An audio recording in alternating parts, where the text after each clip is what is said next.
Chapter 884. The Four-Tiered Soul Altar Runs Away. Chapter 884. The Four-Tiered Soul Altar Runs Away. When Fei Lan's voice arose, endless magic seeped into the place and broke the restraints on everyone's souls. The pressure on Shi Yan faded away.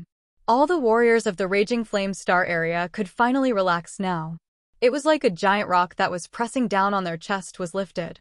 Some intent domain that the God Clan man released had been ripped apart instantaneously. Fei Lan. It's Fei Lan. It's her. How could it be? Many pirates who had visited Fei Lan's shop recognized her senile voice. Shortly after, people burst out noisily.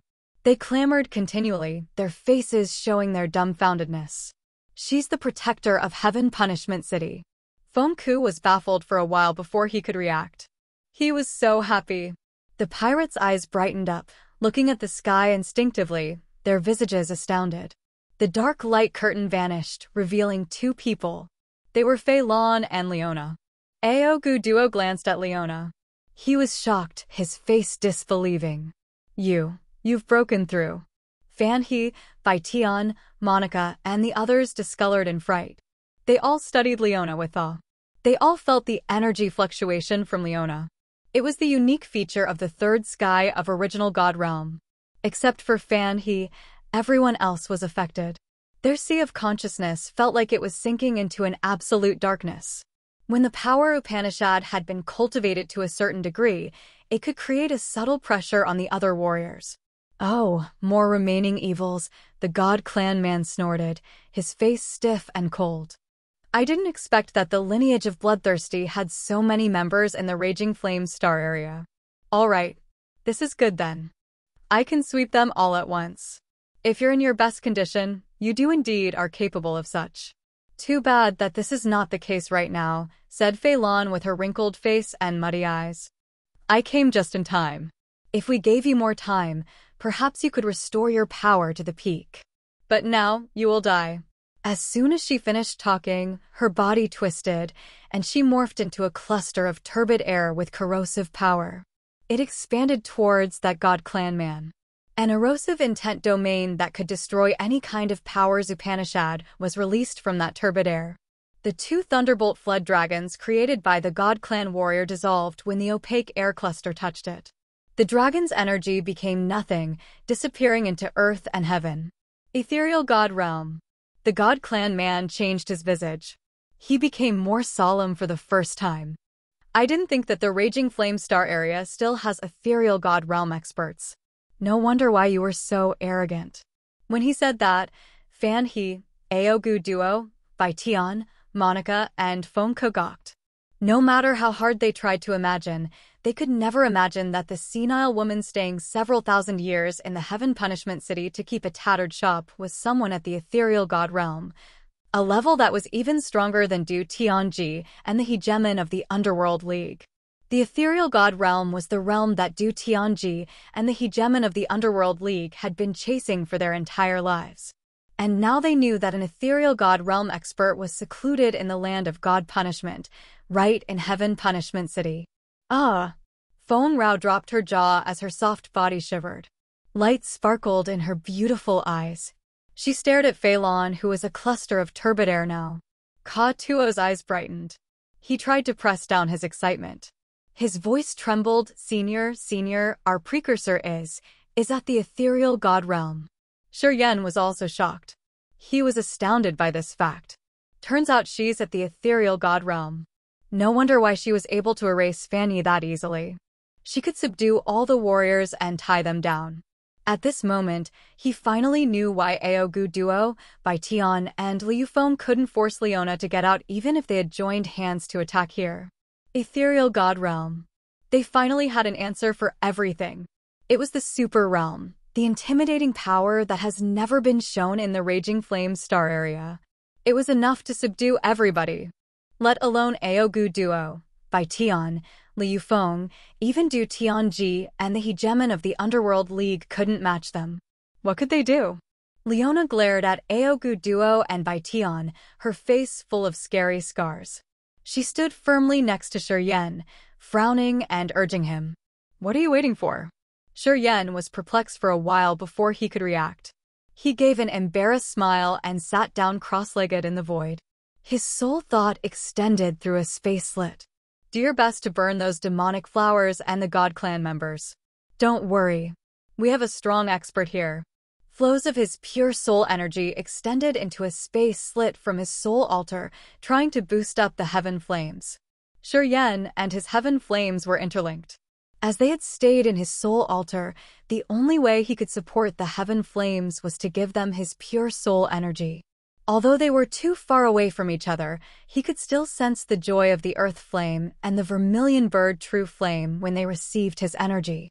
They were doing their best to damage the God Clan. Releasing his soul energy, Yen didn't care about what happened around him. With Leona standing right next to him, he knew that no one could hurt him now. He didn't need to worry.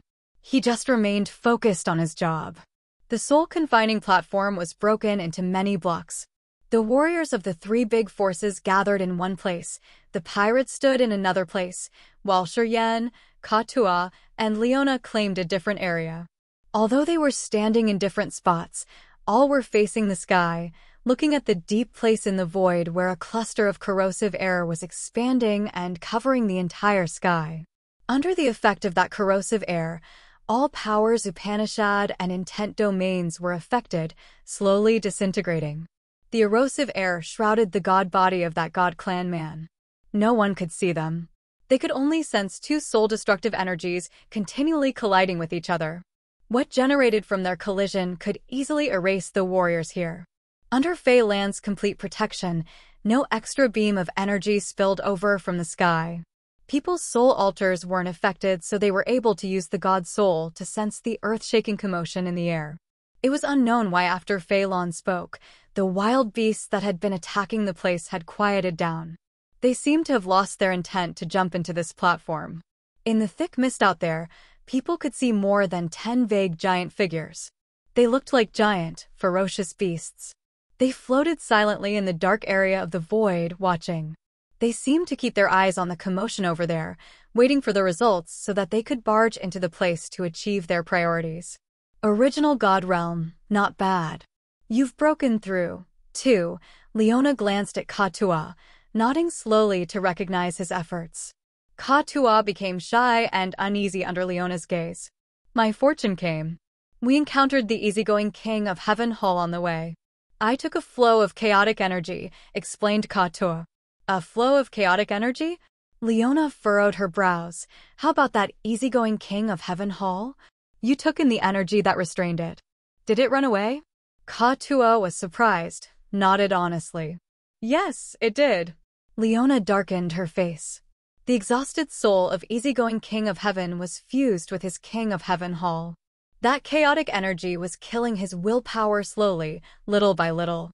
It has been so long, so his energy should be like a lamp without oil. You absorbed the chaotic energy which had been subduing it. Of course, the King of Heaven Hall could escape, and the easygoing King of Heaven wouldn't die. He now can restore his power one more time. You idiot! Katuo's face shivered as he recognized that he had done a stupid deed. He didn't dare to retort. He just stooped, saying nothing. You've reached the original God Realm due to this encounter? Asked Leona. Katua nodded again, his face miserable. Forget it. At least it helped you break through to the new realm. Leona pondered for a while. She seemed begrudging. Even if he escapes, he can't restore within 100 years. And 100 years later, you will perhaps be able to match him. She eyed Yen. Katua was bewildered. Leona didn't explain. What exploded this body-perishing land? Katua was shocked. He hurried to give her the details carefully with a remark of Yan's excellent performance. Leona listened to him attentively without any interruption. After Katua had finished, she nodded slowly. Summoning the divine sword, not bad. It's the precise solution in those given circumstances. He destroyed the body-perishing land without a mistake. He can undertake significant missions then. Katua just smiled begrudgingly. He didn't intervene her, acting like a smart student. Feng Rao hadn't said anything. She observed Leona, the notorious female executioner. She was scared and didn't feel comfortable. She couldn't act naturally. Leona didn't bat an eye at her. She just talked to Katua or looked at Shiryen, ignoring Feng Rao. In Leona's eyes, only the ones with the relative inheritance deserved her glance. She wouldn't care about anyone else. Many experts of the Raging Flame Star area were watching the sky. They could only see the void get pressed down while the corrosive air was crossing the sky. An unknown energy fluctuation made people want to kneel down and worship it. Their souls didn't have a bit of power to resist. After an unknown time, fierce explosions echoed, shaking the entire sky. The corrosive air shrank and then expanded and exploded right afterward. A magnificent soul altar shot out from the cluster of erosive air, turning into an electric light. Before people could react, it flew towards Shiryen. In people's gazes, it disappeared into a space slit in just a blink of an eye. All the warriors could see that the marvelous soul altar didn't have 3 tiers as it used to. It had 4 tiers. The 4-tiered soul altar disappeared into the space slit Shiryen had torn. It vanished in just a blink, leaving no aura. The corrosive air in the sky moved as if it had consumed a lot of energy, and it was trying to gather again. Phelan didn't have the extra energy to chase after the 4-tiered soul altar. She could only look at him leave. Still can manage to escape. The God clan is truly powerful, as the legends say. Leona was calm, looking at the 4-tiered soul altar disappearing into the space slit. She muttered, her countenance heavy. Katua was scared. He bewilderedly looked at the space slit, asking, did he jump into the chaotic space basin to save his fellows? Leona discolored. Chapter 885, The Hollow Channel. Chapter 885, The Hollow Channel, _ Shiryen floated in the void in front of many space slits. He looked calm while his soul energy was entering the space slits, moving towards the earth flame and the vermilion bird true flame like cotton threads. After the earth flame and the vermilion bird true flame had received his soul energy, their power started to rise. They could incinerate the demonic flowers more smoothly. However, Shiryen couldn't see with his own eyes. He could only use the connection with the heaven flames to touch a magical point. The 4-tiered soul altar had jumped into his space slit at maximum speed. When Shiryen noticed the commotion, it had disappeared. That 4-tiered soul altar seemed to be the distinctive feature of the ethereal god realm, which hid endless mysteries. After it had stormed into the space slit, its aura didn't remain. Shiryen couldn't sense anything. He could hear Katua and Leona talking, but he didn't participate. Katua reminded Shiryen that it was possible. He didn't consider much, immediately sending his thoughts to the heaven flames and asking them to be cautious to not let the ethereal god realm expert find them. The cluster of corrosive air faded in the void. Phelan had disappeared for a long time.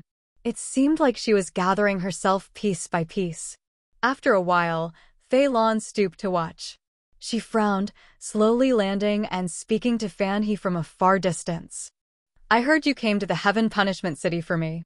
You want to take revenge for your little brother. Phelan killed Fan Yi.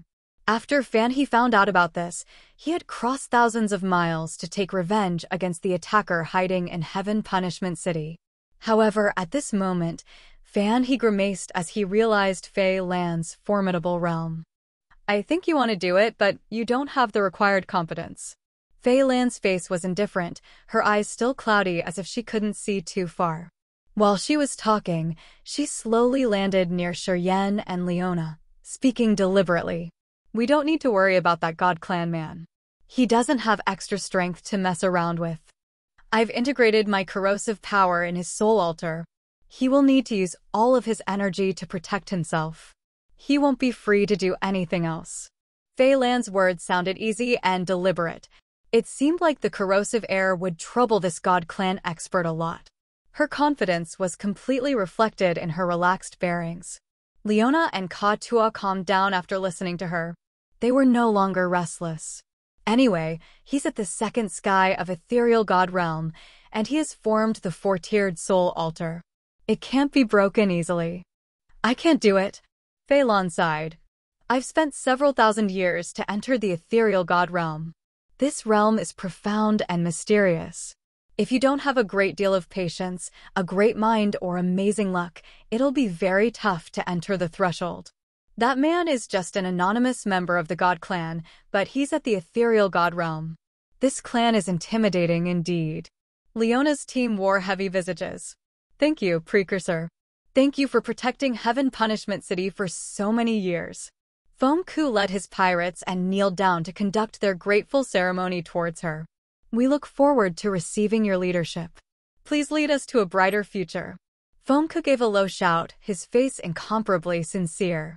The reason why the land of God Punishment and the Heaven Punishment City were able to stand tall for several thousand years was that of Phelan. Seeing her formidable realm today, all the pirates had admiration and respect for her. Although the God clan couldn't threaten them now, Fan He, Aogu Duo, Baitian, and Monica were all the second sky of original God realm warriors. If they wanted to attack the pirates, Foam Ku knew they wouldn't be able to fight Phelan. As long as Phelan nodded and agreed to protect them, no threat could actually threaten them. Fan He and the other experts of the three big forces couldn't do anything. Destroying people of the three big forces was the wish of Foam Ku and the pirates. If Phelan helped them now, their expedition would have no obstacles anymore. Thus, they waited for her answer. Seeing Foam Ku lead the pirates to beg Phelan, Fan He's team were frightened, their faces grimaced. Phelan was too strong. She was at the ethereal God realm. She could chase away the fellow of the God clan. She had made the man run away with only the soul altar. If she wanted to kill them, who would escape alive? Fan He didn't have this confidence. I have nothing to do with your dispute. I protect the Heaven Punishment City because I don't want to see the city collapse. My devil of a man had built the city. I have to protect it. It's not because of you pirates. Phelan snorted. It was obvious that she wasn't interested in handling their business. This place isn't the Heaven Punishment City. I don't care about your rotten plans. If you want to finish your grudge, manage it yourself. She didn't care about it. A vague, giant shadow slowly approached in the void. A pungent smell slapped their faces. It smelled like the saliva of wild beasts. A heavy pressure immediately covered the warriors. Gradually, more and more shadows emerged from the thick, dark mist. Dozens of them had blocked the exits of the broken soul confining platform. The threatening force filled the void and reflected in people's soul. All felt extremely anxious. Savage beasts. The ferocious beasts had paused their barging. After the fight in the soul confining platform ended, they started to move again. Fan He and the pirates were very scared. Especially the strong experts of the three big forces. They were restlessly uneasy. They had survived those wild beasts in the illusory formation. They knew how strong and savage the beasts were. They even felt that one of those beasts was even stronger and more intimidating than the God Clan expert. Phelan furrowed her brows, facing the sky and talking coldly. I know this place is your territory. Just be patient for a little while and give me more time. We have an agreement. Please comply with it. She was talking to the wild beasts in the void. And the strange thing was that the flock of strong beasts had slowed down after she said that. It seemed like they were fulfilling what Phelan called an agreement. The tremendous shadows halted in the mist as if they were waiting for something. They didn't move any further. The largest figure seemed to be the leader. It was very close to Phelan, so close that it could snatch her away with only one jump. However, it didn't do that. It seemed like this giant beast was afraid of something. The beast leader was using its magical mind to control the other beasts. Under the beast's control, the flock of ferocious beasts didn't do anything. They were waiting uneasily for something. Seeing them pause, Phelan glanced at Shiryen, urging, "When will you be done?" 15 minutes, Shiryen answered resolutely. Hurry up. Those guys can't wait any longer. There is a hollow channel in this body-perishing land leading to their ancestral land. They've just got out of the God Clan's restraint, which was in place for so many years. They can't stay patient anymore. They won't give us much time, explained Phelan. A hollow channel? Shiryen was surprised. We are bothering them by being here. You will. Phelan frowned, nodded. They couldn't help but eat all the people here to supplement their consumed energy. It's their basic instinct that even their leader can't control them. I think the hollow channel is perhaps the way we need to go to get through the barrier that shields the star area. The place the star map shows should be inside that hollow channel. We must get in there first before the beasts destroy it. Why did that God Clan expert not escape through the hollow channel? Shiryen didn't understand. You talk too much, Fei Lan was impatient. The God Clan guarded that channel. The body perishing land is established here with an important purpose, which is to control the channel. This channel is the intersection between star areas. Of course, they would face God Clan's enemies. If he got in there, would it be different from courting death himself? The ethereal god realm warriors have four-tiered soul altar. Perhaps he can find a way to survive. He is most confident with that, so he dared to go in. He was scared only because the channel leads to another star area which could hold life that can kill him. Shiryen smiled embarrassedly, not wanting to speak more. He hurried to gather his pure soul altar, sending into the space slit. With the power supplied from his soul energy fluctuations of the earth flame and the vermilion bird true flame became stronger and clearer. They could burn the dark prison demonic flowers faster in the chaotic space basin. The massive shadows in the void became restless. They were constantly moving. Fresh blood scents permeated the area fiercely, irritating people. They felt like they had fallen into the giant mouth of the beast. In the next moment, they would be swallowed. Roar! Some beasts roared from a far distance as if they had found new prey. Fei Lan frowned. She gathered her spirit to sense for a while, looking at Leona, talking. It's Carthu. Let him come here, Leona replied. Fei Lan hesitated a little bit before she reluctantly talked to the void. They are my people. Tell your grandchildren to let them through. The wild roaring halted. More than 10 savage beasts seemed to get the order at the same time. They quit their aggressive actions immediately. This flock of beasts had a wise leader, obviously. After the beasts stopped roaring, some people emerged from the thick mist. They were Carthu, Ziyao, Yalan, and Taimu. All of them were very frightened, as if they had experienced the most frightful things in their lives. As soon as Carthu appeared, his eyes brightened, looking at Leona. He didn't say anything, bringing Ziyao and his team and landing near her. Ziyao's soft body was covered in 7-colored divine light. Her pretty eyes sparkled, not leaving Shiryen for even a second. I'm done. At this moment, Shiryen opened his eyes, giving a faint smile. I'm lucky I didn't fail my mission. We burned them down. I think those wounded warriors of the God Clan can't revive again to mess around. The 2 heaven flames flew out of a spacelet, turning into 2 small flames and disappearing into his pupils. At this moment, he saw Ziyao. He was surprised, revealing a bright, smiling face and nodding his head to greet her. Ziyao slightly shivered. Her mouth curved into a happy, beautiful smile.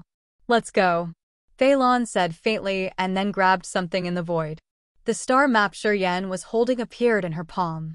A block of thick darkness shrouded Shiryen, Katua, Feng Rao, and Carthu. Leona took them, plunging into a place in the bottom of the broken soul confining platform.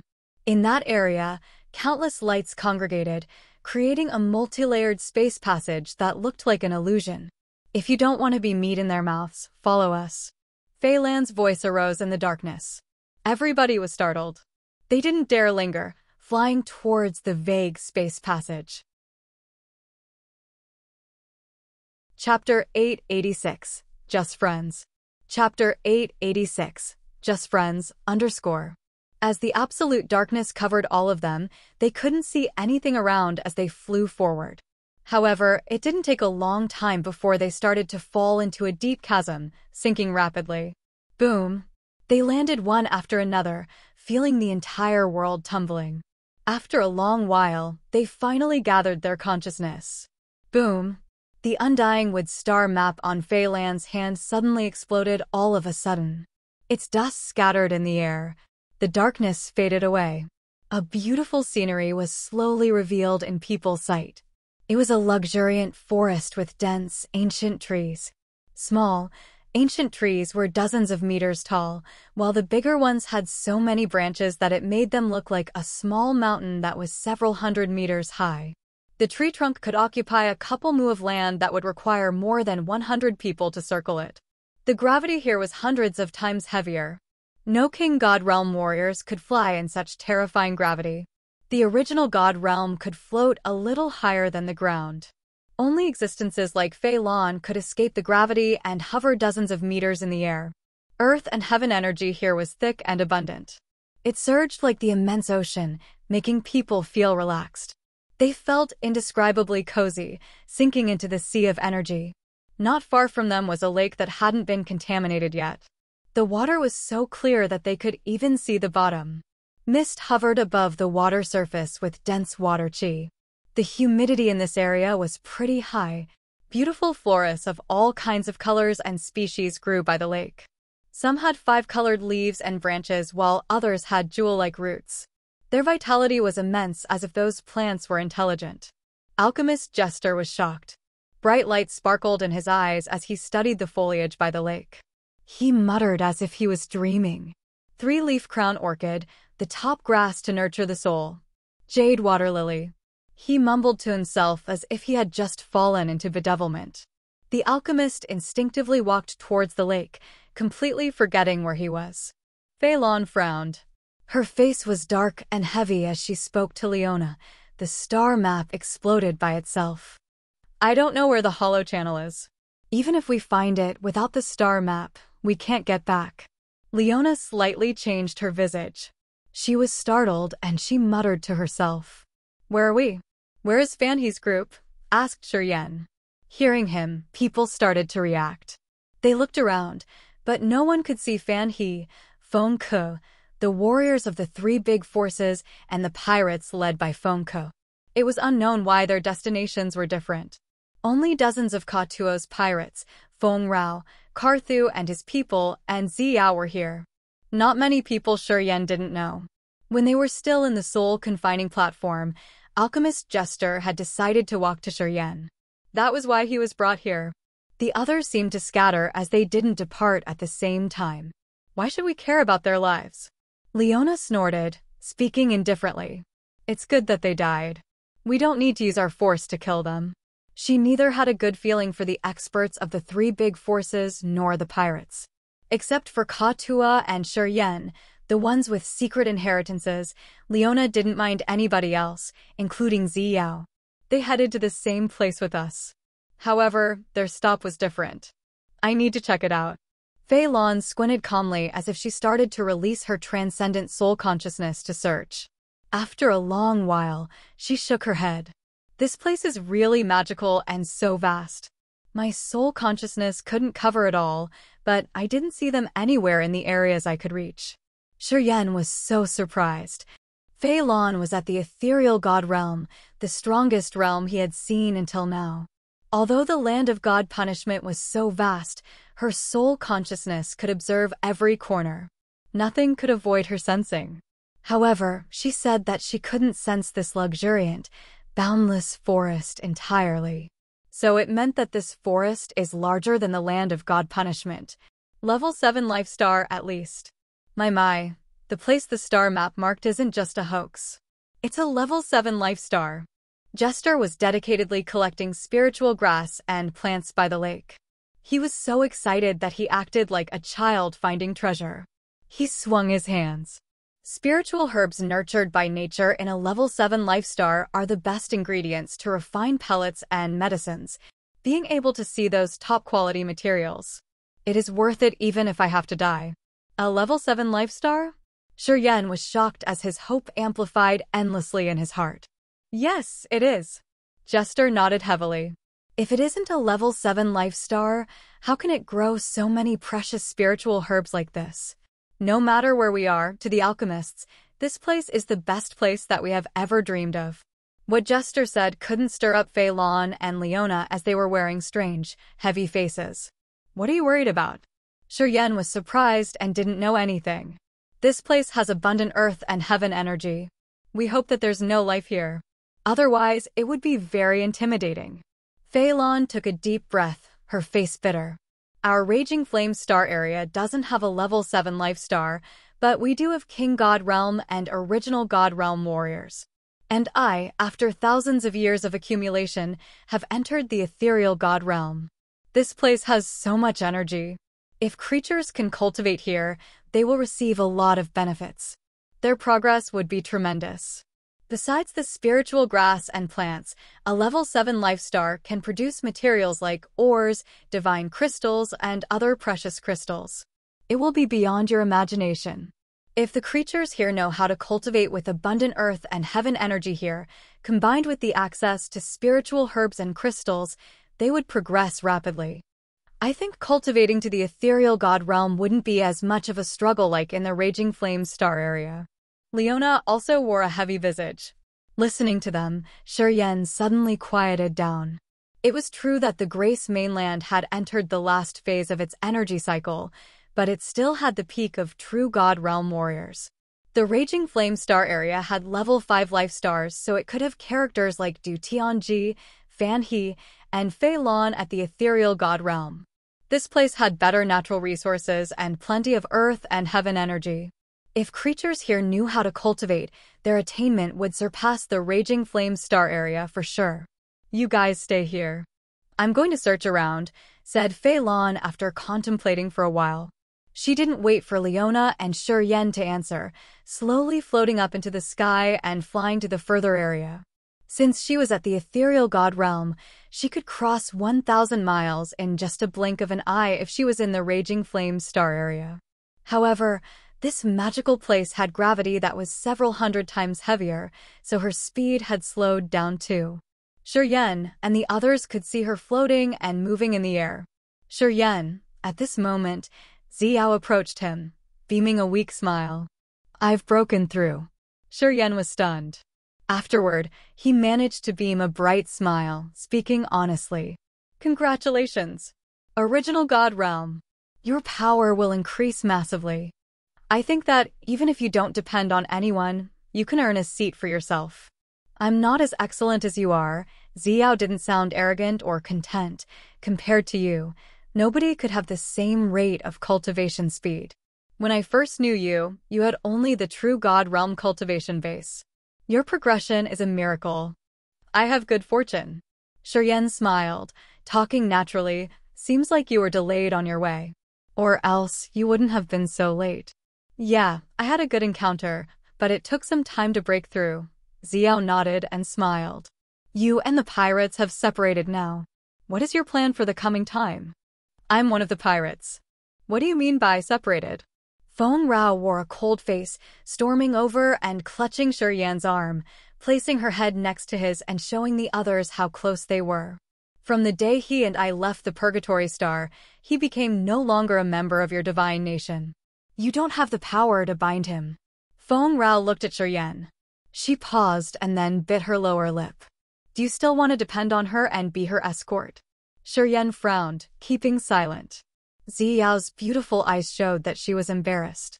She pondered and then said faintly, I have never considered Shiryen my subordinate in the way that I've treated him. In my heart, he has always been my close friend. That will never change. Close friend. Feng Rao mocked. When Aogu Duo trapped him in the Purgatory Star, where were you? When Aogera plotted against him, what were you doing? If you consider him your close friend, when people attacked him, you should have helped him immediately, right? But did you do that? Her Highness didn't know this.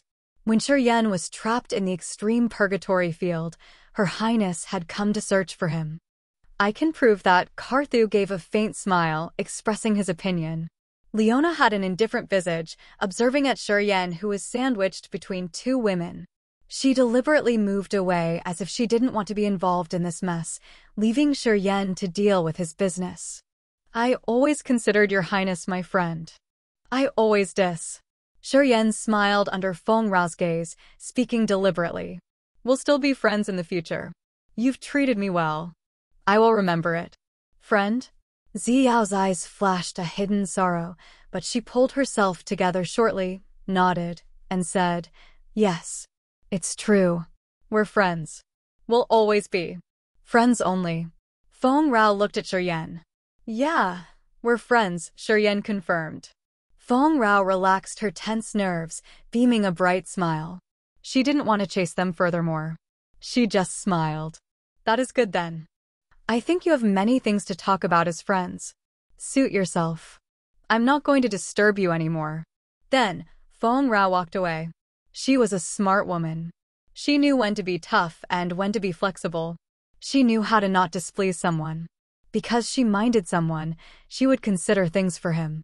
Putting up guard was okay, but she needed to also give them privacy. Karthu gave a faint smile. You guys should talk. He also left the place, leaving the two to have a private moment. After Feng Rao and Karthu left, Shi Yan and Ziyao fell into silence. The atmosphere between them was awkward. Chapter 887. Not willing to be mediocre. Chapter 887. Not willing to be mediocre. I admit that I intended to use you and take advantage of the relationship between you and the man who cultivated dead power Upanishad. But I have never intended to hurt you. Ziyao pondered for a while before speaking weakly. Shi Yan was bewildered. He chuckled and nodded. I believe you. I didn't know that Aogera was going to frame you. I couldn't predict that Aogu Duo planned to kill you in the Purgatory Star.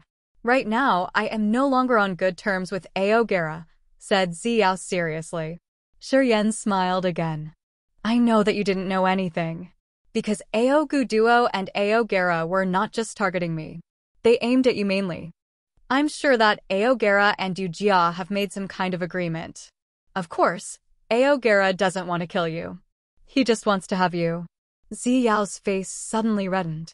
Her beautiful eyes sparkled strangely. I know of his scheming. I have always known it. So why have you kept him next to you? Shi Yan was surprised. I needed to use Aogera to compete for the throne against my brother. Ziyao bit her lower lip and stooped slightly. I didn't know you before I've known him. If I have known you earlier, I wouldn't have done that. Why? Shi Yan was astounded. It's enough to have you. Ziyao blushed, not daring to look at the man.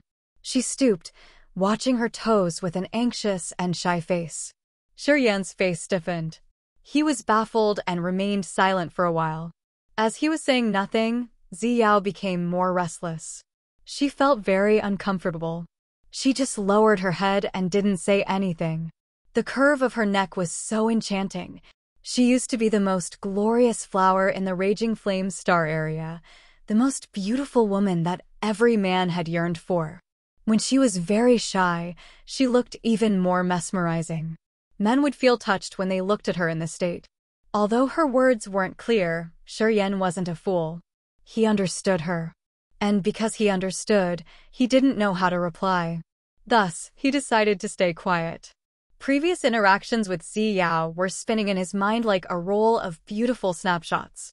The astonishment he felt when he first saw her, he felt like he was meeting a fairy. The moment when they both fell into a disaster in the solar star exploding fragment field. All scenes of what they had shared since the time they were together. Everything suddenly revived as if they had just happened yesterday. However, today, they were different. Since Ziyao was the princess of the Dark Firmament Divine Nation, the beloved daughter of Du Tianji, she would have to put the Divine Nation as her top priority. No matter what happened in the near future, she couldn't just leave the Divine Nation behind to run away. As for Shi Yan, he didn't want to be bound. He didn't want to depend on any force. He had his own pursuits. He had responsibilities that he had been bearing for years that he couldn't ignore just because of a woman. Today, Shi Yan and Feng Rao were together, and he had a good relationship with the pirates. Considering the balance of the Raging Flame Star area, he and Ziyao were standing as rivals. Unless he gave up Feng Rao and his stubbornness, and he decided to consider the Divine Nation his home, he and Ziyao would have a boundary that they couldn't cross. Naturally, he wouldn't do that. Shi Yan came to the Raging Flame Star area to find a way out for his friends and relatives. He was the heir of the Blood Vein Ring, and he carried an enormous burden. His life wouldn't be peaceful. It was impossible for him to stay in the Divine Nation, selling himself just because of a woman. Thus, after pondering for a while, he frowned and spoke faintly, I have only the King God realm. I've been struggling for my whole life. In this life, I'm not willing to be mediocre. I will move forward with my blood, sweat, and tears. I am destined to walk along a tough road. Perhaps, tomorrow, I may fall and perish. I consider you my friend. If you are ever in trouble, I won't just stand and stare. But I won't give up my independence for you. It's impossible for me to give up everything for you. Ziyao lifted her head, gazing at him with her beautiful, sad eyes. After a while, she said, "What if? I'm willing to give up everything for you. What would you do if I gave up the competition for the throne? I will ignore the chaotic kingdom and journey through all the ups and downs with you. What do you think about that?" Shiyan's eyes brightened as he was touched. However, at this moment, Fei Lan's figure slowly emerged from the far distance. While people were looking, she landed between them. Shiyan and Ziyao paused their unfinished conversation, moving towards Fei Lan to know what she had seen. I couldn't get out of this thick forest. It's really immense, more than 10 times larger than the land of God punishment. After Fei Lan landed, she was wearing a stern expression. The area I've checked had so many skeletons of giant beasts. Their level should be high though. I saw a grand mountain more than several thousand meters high. I could see giant houses there, but they are vague. Did you see any trace of creatures? Asked Shiyan calmly. Perhaps no. Perhaps yes, Fei Lan contemplated, speaking uncertainly. Why do you say so? Shiyan was perplexed. If it is a creature at the ethereal god realm, I can sense it. But if the creature's realm is higher than mine, I can't sense it. Fei Lan furrowed her brows tightly. I could feel some energy fluctuation on the mountain. But there is some energy that conceals the beings inside. I couldn't sense any signal on that mountain. Anyway, the houses there are so big that we can see them from 1,000 miles away. I think some creatures live there. How about going there to check it out? Suggested Shiyan. Fei Lan and Leona put on a dark visage, not answering him immediately. Did you know the level of the savage beasts in the illusory formation out of the body perishing land? Fei Lan suddenly asked him. Shiyan shook his head. Level 12, equal to ethereal god realm warriors. They belong to a kind of species that I've never seen before. They are a tribe. When we were traveling through the hollow passage, I left a flow of my erosive air. I can confirm that they're heading toward this place, but the destination is different. Fei Lan took a deep breath, talking simply. This place should be their ancestral land. They have level 12 beasts though. It's not like the rumor that this place hasn't been exploited yet. Something lives here. This land isn't unowned. Jester discolored. How could it be? If this life star has owners, why do they ignore so many precious spiritual herbs like this? Rumors in the Raging Flame Star area clearly say that the area the star map leads to hasn't been exploited yet. I also think the same. Fei Lan's eyes were cold as she said disdainfully, perhaps they are precious in your eyes, but they are nothing special in the eyes of this land's owners. These ordinary things all grow everywhere. Why should they treasure them? Jester was shocked, his face baffled. He wasn't an idiot. He immediately understood what Fei Lan was saying. It's true that this place was a level 7 life star, and of course, the spiritual grass and plants here wouldn't be normal in the eyes of the Raging Flame Star area's alchemists. Anyway, perhaps, they were just ordinary items in this place. Only rare ingredients never found before could be treasured and valued in the eyes of those who lived in this place. Because of his limited background, he didn't know enough about this place. He thought that the others would also treasure things that he deemed as precious items. I want to tell you that if this place does have living beings, they will be very intimidating. We are lucky that we haven't met them yet. If we encounter them, I'm not sure if it will end well. Fei Lan kept silent for a few seconds then continued. Now do you still want to check this place? Do you still want to go to that mountain? Everybody grimaced, staying quiet. I do. After a while, Shiyan was the first one to speak. We know nothing about this place. If we don't meet the natives here, it'll be like walking in a maze. I don't like that feeling. If we can meet the natives here, we will know more about this place. About the dangers to be. We're already here, and we will continue to be here.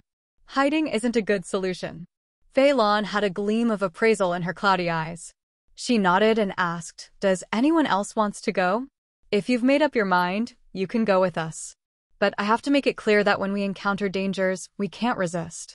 I won't take care of you guys. You can choose to stay here and find a safe area to cultivate or collect spiritual herbs and other cultivating materials. Perhaps you can break through here shortly. I won't force you. Choose what you will do. Of course, I will go with you.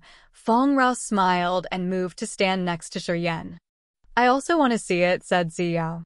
Of course, I will follow my senior. Katua waved his hand. Arg, if Precursor doesn't stay here, when we meet danger, we would die faster, right? Jester was smart. Although he didn't want to take risks, seeing that Fei Lan made her decision, he could only follow them. His words got the approval of others. The ones who were still hesitant now all wanted to follow her. Fei Lan was the only ethereal God Realm warrior here, and Leona was at the third sky of original God Realm. If they didn't go with them, wouldn't it be no different from courting death? They knew what they should choose. Good then. We will go to the Grand Mountain. Let's go. Fei Lan nodded. She didn't fly, but ended up walking in front of them, heading to the mysterious area that they had no idea what was to come. Several days later, they found many giant skeletons with jade-like bones. However, those skeletons didn't have any skin or flesh. They seemed to be cleaned and cut neatly. Those skeletons were so huge that they were almost 1,000 meters tall. They were obviously the high-level beasts. Seeing those skeletons, people felt lucky that they had chosen to go with the others. If they had decided to stay, they wouldn't have been safe. Time flew fast. Half a month had passed as quick as a blink of an eye. Then one day, while they were walking, they saw fire surging massively in front of them. This fire was burning hot in the forest. Fei Lan changed her visage slightly, speaking all of a sudden. There lives a creature. Everybody became anxious. Fei Lan's presumption had come true. This level 7 life star had been exploited. Someone lived here. This place had an owner. Rumble, rumble. The tremor expanded from the fire sea in front of them as if a mountain was shaking hard. This rumbling tremor was like the beats of a drum, pounding on people's hearts and shaking their bodies too. All looked at the area in front of them. They were curious to see what kind of creature was moving towards them. Crack, crack, crack. Some small ancient trees were broken as if someone pulled their roots to cut them. After a gust of strong wind swept through, a young male wearing leather garments appeared. He looked ingenious and straightforward, carrying a 30-meter transparent bone spear. He had a heavy necklace with beast skulls as medallions. His eyes raked through the place to observe the ground. This man was 10 meters tall. He looked like he was made of gold. Gold light radiated from him as if he was wearing golden armor. The Giant Clan. Chapter 888. Are you the tiny beasts? Chapter 888. Are you the tiny beasts? He was just a teenager, but he was 10 meters tall. Gold light radiated all over his body like a golden, angelic armor. Fei Lan, Leona, Ziyao, Karthu, and the warriors from the Raging Flame Star area had never seen this race before. Seeing the giant teenager, they were so scared that they instinctively wanted to attack him. Don't do anything. Shiryan gave a low shout, preventing everyone from acting blindly. He spoke with a heavy countenance. Don't be wanton. He hasn't shown any bad intentions. Don't provoke him first. Shiryan could see that this big boy of the giant clan wasn't at a high realm. This gold giant had only the King God realm. At most, this teenager was at the third sky of King God realm. If they had to fight him, he wouldn't be able to beat Fei Lan and Leona.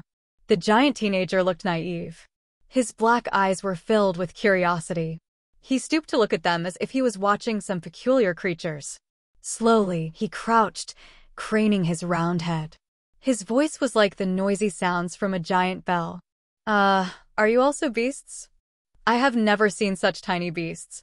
You look so cute. Since he was 10 meters tall, even when he was crouching, he looked like a dazzling gold cloud, which pressured everyone. He studied Shiryan's group like how people observed mice on the ground.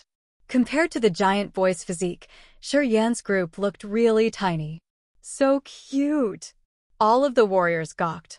No matter how hard they tried to imagine, they would have never imagined that the first creature they had ever met in this area would tell them that they looked cute. Are you the tiny beasts? The giant teenager asked curiously, "Will you be my pets? I will find you good food." All the warriors felt very awkward. This giant teenager seemed to have never met any small creatures. Perhaps he was living in a closed area where he only saw the massive beasts. All of a sudden, meeting a much smaller race must have felt exciting and adventurous. "We aren't beasts," Shiryen smiled forcefully. He lifted his head, feeling very pressured. "We are like you. We have blood and flesh. We're also humanoid creatures. However, we're smaller than you." "Hey, why are you here?" Grrrrrrrrr. The teenager's stomach made a funny sound, but it was as loud as a thunderclap. He didn't feel embarrassed. He just rubbed his tummy and ruffled his hair. "I'm hungry. I'm going to get some food. Do you want to come with me?" Shiryen was astounded. Fei Lan and Leona exchanged looks. They didn't know what to do since they couldn't access the situation very well. They had never heard about the giant clan before, let alone met with one of its kind. They were frightened to see the giant abruptly. And Shiryen was trying to be close, forming a relationship with him. People couldn't make head or tail out of it. They didn't know what he really wanted to do. "Sure," Shiryen agreed frankly. "Follow me. I'm going to find you food." The teenager was so excited, clapping his hands. "You guys are so tiny. I guess you don't eat much. The beast I hunted down is massive. I think it'll be enough for you to eat for a long time." Then, he walked happily towards the fire sea. While he was sauntering, the earth-shaking noises arose for the second time. "Shiryen, what is that?" Fei Lan frowned. "Do you know what clan he belongs to?" "He's from the giant clan." "You have never seen this clan before?" Shiryen asked skeptically. "Never heard of it before." Ka Tuo's face looked odd.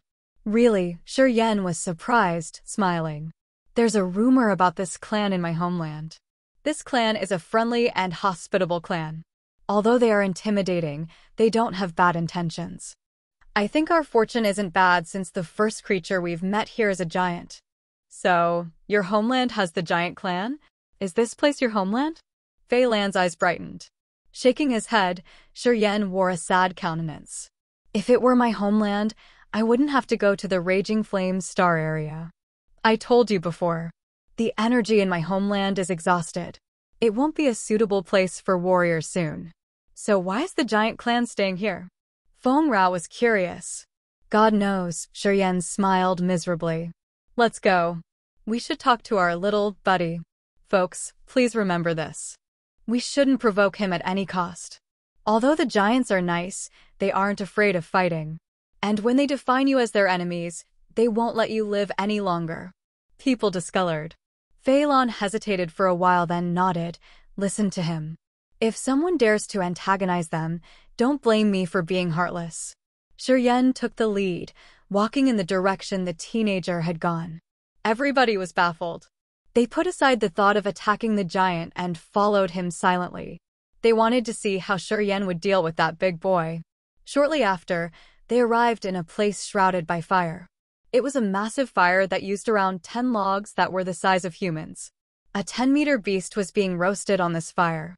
The delicious fragrance filled their nostrils. The giant teenager sat by the giant fire. He was using another spear made of white bone to rotate the beast on the fire. The roasted beast cooked into a delicious yellow-red color. Oil and fat oozed out with a great aroma. The teenager didn't care about how hot the roasted meat was as he tore a big chunk of meat. He then chewed it happily. Seeing Shiryen and his team arrive, he smiled kindly. "Here, it's for you guys." He tore another massive block of roasted meat, which was around several hundred kilograms. It was the best fresh and soft sirloin of this beast. The attractive aroma of the roasted meat invaded their nostrils when the meat fell on a rock by them. Thud! The roasted meat fell, sending oil around. A fragrance that intrigued everyone's appetite permeated the place. It was not true that the warriors didn't need to eat. Their appetite was quite sated. Since they had the fantasy sky ring and were out for an operation, they could use some dry provisions to fill their stomachs. All the warriors had been hungry for a long time. Since the day they left the Heaven Punishment City, they hadn't had cooked meat. When that giant block of meat fell on the ground in front of them, everybody felt a great urge to eat. Some even drooled. "It will be all right?" Alchemist Jester licked his lips worriedly. Shiryen snorted, his face cold. He was the first one to tear a large piece of meat, gnawing immediately. With oil and fat all over his mouth, he couldn't help but shout. Awesome! Hey, drink something. Carthew's eyes brightened up, laughing. The fantasy sky ring on his finger flashed and jugs of quality wine lined up in front of him. People could take as many as they pleased. Carthew was famous in the Raging Flame Star area for his sophisticated taste in wine and liquor. His fantasy sky ring never lacked good liquors. When he lifted the seal on the bottle, the sweet aroma of his wine diffused and flooded the area immediately. Shiryen casually reached his hands out and a bottle fell into his palm. He lifted his head and drank. Jester and Katua hesitated for a while before they extended hands toward the bottles. Right at this moment, a giant gold hand landed from the sky. Jester and Katua discolored in fright. Their energies immediately twirled around their bodies. Brutal light sparkled in their eyes. Don't move. Shiryen gave a low shout. Katua lowered his guard, frowning and saying nothing. Jester hesitated for a while before he could stand still. The gold hand slowly lowered down from the sky like a massive cluster of a gold cloud. It avoided Jester and Katua, pinching a jug of wine. He just wanted to grab a drink. The wine bottle was as large as a giant watermelon, but it looked like a pocket cup in his hand. The teenage giant finished it in one gulp. He said unsatisfyingly, so good, but too little. Then, he reached out to grab the bottles in front of Carthew. At this moment, the warriors knew that he didn't mean harm. He was just a kid trying liquor. They smiled oddly, looking at him pick up the jug, finish it in only one sip, and then reach for another one. Within 30 seconds, he had finished around 10 jugs of wine. He seemed to still not be satisfied yet. His longing eyes gazed at Carthew. Do you have more? Sure, Carthew smiled, stroking his fantasy sky ring. More big bottles appeared, lining neatly in front of him. The teenager's eyes brightened. He laughed cheerily. You guys are so nice. I'm Xiao Man. Pleased to meet you. Your juice is really mellow. Much better than what my uncle makes. But it's too little. Not enough for me. While talking, he reached out for more bottles, finished them, and continued drinking more. Shortly after, there lay almost 100 empty wine bottles in front of Carthew. Burp. The teenager nodded, burped satisfyingly. He rubbed his tummy, then sat down. His gold face was red. Tiny beasts, go home with me. I'll ask Uncle to build you the best cage. Carthew, Katua, Jester, and the other were embarrassed, giving forced smiles. We're not tiny beasts. Just like you, we are living beings, explained Carthew. The giant teenager sat on the ground. He looked so drunk, speaking with a red face. Right, I got it. You're smart, tiny beasts. You can talk. After pausing for a while, he continued, Tiny beasts, come home with me. Everyone felt very awkward. He's drunk, right? Carthew asked Shiryen with astonishment. Shouldn't you say something polite to him? I think you can start now, right? Polite words. Shiryen was surprised, talking angrily. Do I have such bad thoughts? To friendly and nice people like him, why do we need to say something cliché? We just need to ask him directly. Whether he is drunk or not, he will answer us honestly. He's just a kid. He won't act as complicated as you think. Don't think that all people have bad thoughts like you, Leona scolded him coldly. Carthew was embarrassed, speaking shyly. Haha, I just said that without thinking. I meant no harm. You guys think too much. People could see he was afraid of Leona for some unknown reason. Tiny beasts, I'm about to become an adult soon. When I collect enough skulls for my necklace, I will return to the mountain. Yeah, I just need 30 more to complete my harvest for the ceremony. The giant teenager named Xiao Man was too drunk. He looked at a place far away, speaking as if he was dreaming. It has been a long time since I saw my dad. If he knew that I would finish the coming-of-age ritual this quickly, he would be so excited. Bad guys. After my ritual, I will be able to kill the bad guys. Kill the bad guys. The boy mumbled. His eyelids twitched as he fell by the fire. Then, his earth-shaking snoring resounded like thunderclaps. Everybody was perplexed. Chapter 889. The 8 Great Inheritances. Chapter 889. The 8 Great Inheritances. _ The teenage giant named Xiao Man wasn't vigilant. He seemed to be so naive that he didn't know how cruel people could be. After drinking almost 100 bottles of strong liquor, he fell and slept on the ground. Jester and Carthew had put up guard, thinking that this giant would have the same mindset as them. They got embarrassed seeing that he was innocent and nice. He wasn't afraid of the others since he just blacked out like that. All the warriors were surprised by his innocence. The warriors of the Raging Flame Star area had been hungry for a long time. Seeing the giant sleeping, they didn't think much. They started to dig in the roasted beast. They quickly finished several 100 kilograms of roasted meat. Rubbing their tummies, everybody felt so good. They scattered leisurely, temporarily forgetting the possible dangers in this area. Looking at the starry sky with the moon and sun absent, they felt cozy and relaxed. At this moment, Fei Lan suddenly got up, throwing a glance at Shi Yan and Ka Tuo. "You two, follow me. I have something to tell you." Shi Yan and Ka Tuo stood up silently, walking together with Leona and following Fei Lan. Carthew, Jester, Zi Yao, Feng Rao contemplated following them and decided not to eavesdrop. They remained where they were. They understood that these 4 people had some secret. Otherwise, how could Shi Yan, a man of unknown origin, and the pirate Ka Tuo be related to high-level experts like Fei Lan and Leona? Fei Lan and Leona. One was the protector of Heaven Punishment City, and the other was the leader of the 5 feudal vassals of Dark Firmament Divine Nation. Why did they act as if they've known each other for quite a long time? In the thick forest, everywhere was under the shade of big, ancient trees. Shi Yan and the other 3 stopped by a tree. An unknown barrier covered them, preventing people from eavesdropping. "You tell them," Fei Lan mused for a while, then looked at Leona. Leona nodded, turning to Shi Yan and Ka Tuo. "I'm sure you guys are full of doubts." Shi Yan and Ka Tuo nodded. They were very curious indeed. "In fact, we haven't figured out everything yet. I'll only tell you the things that I think you should know as of now." Leona contemplated for a while, then continued, "A long, long time ago, we were just common people living in a small life star of Dark Firmament Divine Nation." "Common people?" Shi Yan was surprised. "Right, common people," Leona nodded. "Our ancestors lived by the shore of that life star. They were fishermen. They didn't know power Upanishad. We didn't have any warriors at that time. Until one day, my ancestors found a floating man on the sea. He was wounded and in a fatal condition. He was going to die at any moment. My ancestor brought him home, trying his best to take care of him. Gradually, he restored his consciousness. When he woke up, he hastened to leave. However, he was grateful to my ancestor. For the assistance, he left his inheritance to us. It was the Dark Power Upanishad inheritance.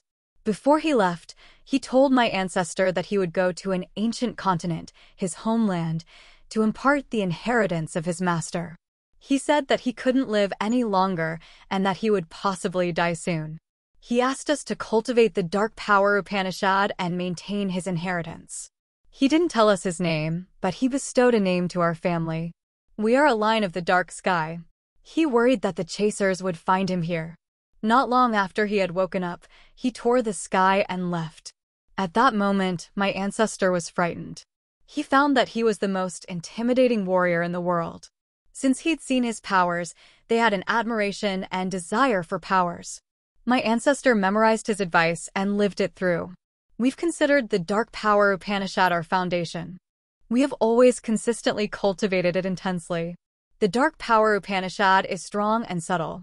With this power, my ancestor had become the overlord of that life star. With another lucky encounter, my ancestor became the first imperial master of the divine nation. He gained fame and high ranks. The power of the Dark Upanishad threatened the entire star area. However, due to his innate endowment, my ancestor couldn't reach the peak. He passed away. However, he still memorized the advice from that person. The Dark Power Upanishad is our family's foundation. He knew that this Upanishad was the core for our family to strive. Every generation received and will continue to receive this inheritance. Then, Leona paused, looking at Shiryen. I can confirm that the expert who had taught us the Dark Power Upanishad was the man you've mentioned, Lao Luo. Shiryen knitted his brows and nodded. It could be true. Before the energy in my homeland was exhausted, it was an ancient continent, a life star with essence. My inheritance also came from that. Anything related to him, we hadn't shared with anyone. Never. Because we knew one day, someone would ask us about it. Leona hesitated. Who? Shiryen's eyes brightened. Many years later, a mysterious expert appeared in the Raging Flames star area. He cultivated Dead Power Upanishad. He had cleaned up many life stars, turning them into barren and desolate areas. Leona took a deep breath, looking at Shiryen. You've heard about the legend of that man from Ziyao, I suppose. Shiryen was shocked. He nodded a second time. After he had appeared in the Raging Flame star area, he was wanton, not afraid of anything. He destroyed dozens of life stars just to recover from his wounds. Forces from everywhere gathered experts to kill him. Another ancestor of mine, also an imperial master of the Dark Firmament Divine Nation, had joined this operation. You all know the results. After the hotshots of the entire Raging Flame star area saw that man, they immediately knew the difference between their realms. They weren't strong enough to even have a chance to defeat them. They thought they were going to die immediately. Why didn't they die? Ka Tua intervened. Because my ancestor had used his Dark Power Upanishad, Leona looked at Shiryen. Since it was from the same line, he recognized it, right? Shiryen understood immediately. Yes, that is correct. The invader recognized it and stopped attacking. That is why the warriors of the other forces were saved. And then, he talked to my ancestor, the Imperial Master of the Dark Firmament Divine Nation. What did they talk about? He asked how my ancestor got the inheritance. And then, he told my ancestor that the man who had imparted our family the Dark Power Upanishad was like him. He was one of the 8 great inheritances. And that man was going to give the Dead Power Upanishad inheritance. He came to the Raging Flame star area to rescue his brother, who was another inheritance. His brother cultivated Chaotic Power Upanishad. He was imprisoned in the God-perishing land inside the land of God punishment. Ka Tuo's eyes brightened, looking at her without blinking. Leona nodded, continuing, he also said that he had a brother who cultivated Corrosive Power Upanishad. But that man was dead. He said that he wasn't sure that he could survive after this rescue mission. He wanted to impart his brother's inheritance. So, he gave another inheritance, the Corrosive Power Upanishad, which is what my big aunt is cultivating. He wanted my ancestor to impart and maintain this Power Upanishad in our family and keep it from extinguishing. He gave him a blood shield and said that it was one of the master's precious objects. He advised that if my ancestor's grandchildren had a chance to meet his master's heir, they should give him that blood shield. From that man, my ancestor knew that people from the 8 great inheritances had a blood mark and the master that the 8 great inheritances served possessed a ring. His heir would also have that ring. It's a sign. Upon her words, Leona looked at Shiryen and the blood vein ring on his fingers. Shiryen was shaken. His eyes brightened up. He left to save his brother in the God-perishing land. My ancestors stayed in the Raging Flame star area to impart the Corrosive Power Upanishad that he'd just received. We are eternally grateful for what he did. We always wanted to go to the God-perishing land to solve the riddle of the 8 great inheritances. My ancestors held the title of Imperial Master of the Dark Firmament Divine Nation for several generations. Because of the intimidating Dark Upanishad and Corrosive Upanishad, we had thriven. And then, my ancestors had been able to manipulate the king of the Divine Nation. We were the real owners of the Divine Nation. My family had become stronger and stronger. We controlled endless sources. Our wild schemes had increased accordingly.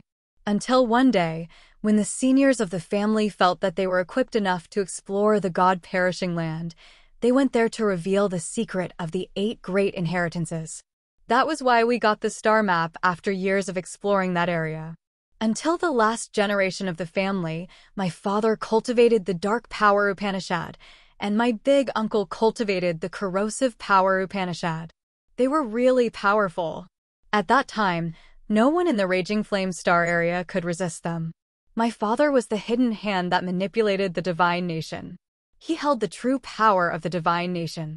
My big uncle stayed in the land of God punishment to conquer all the pirates.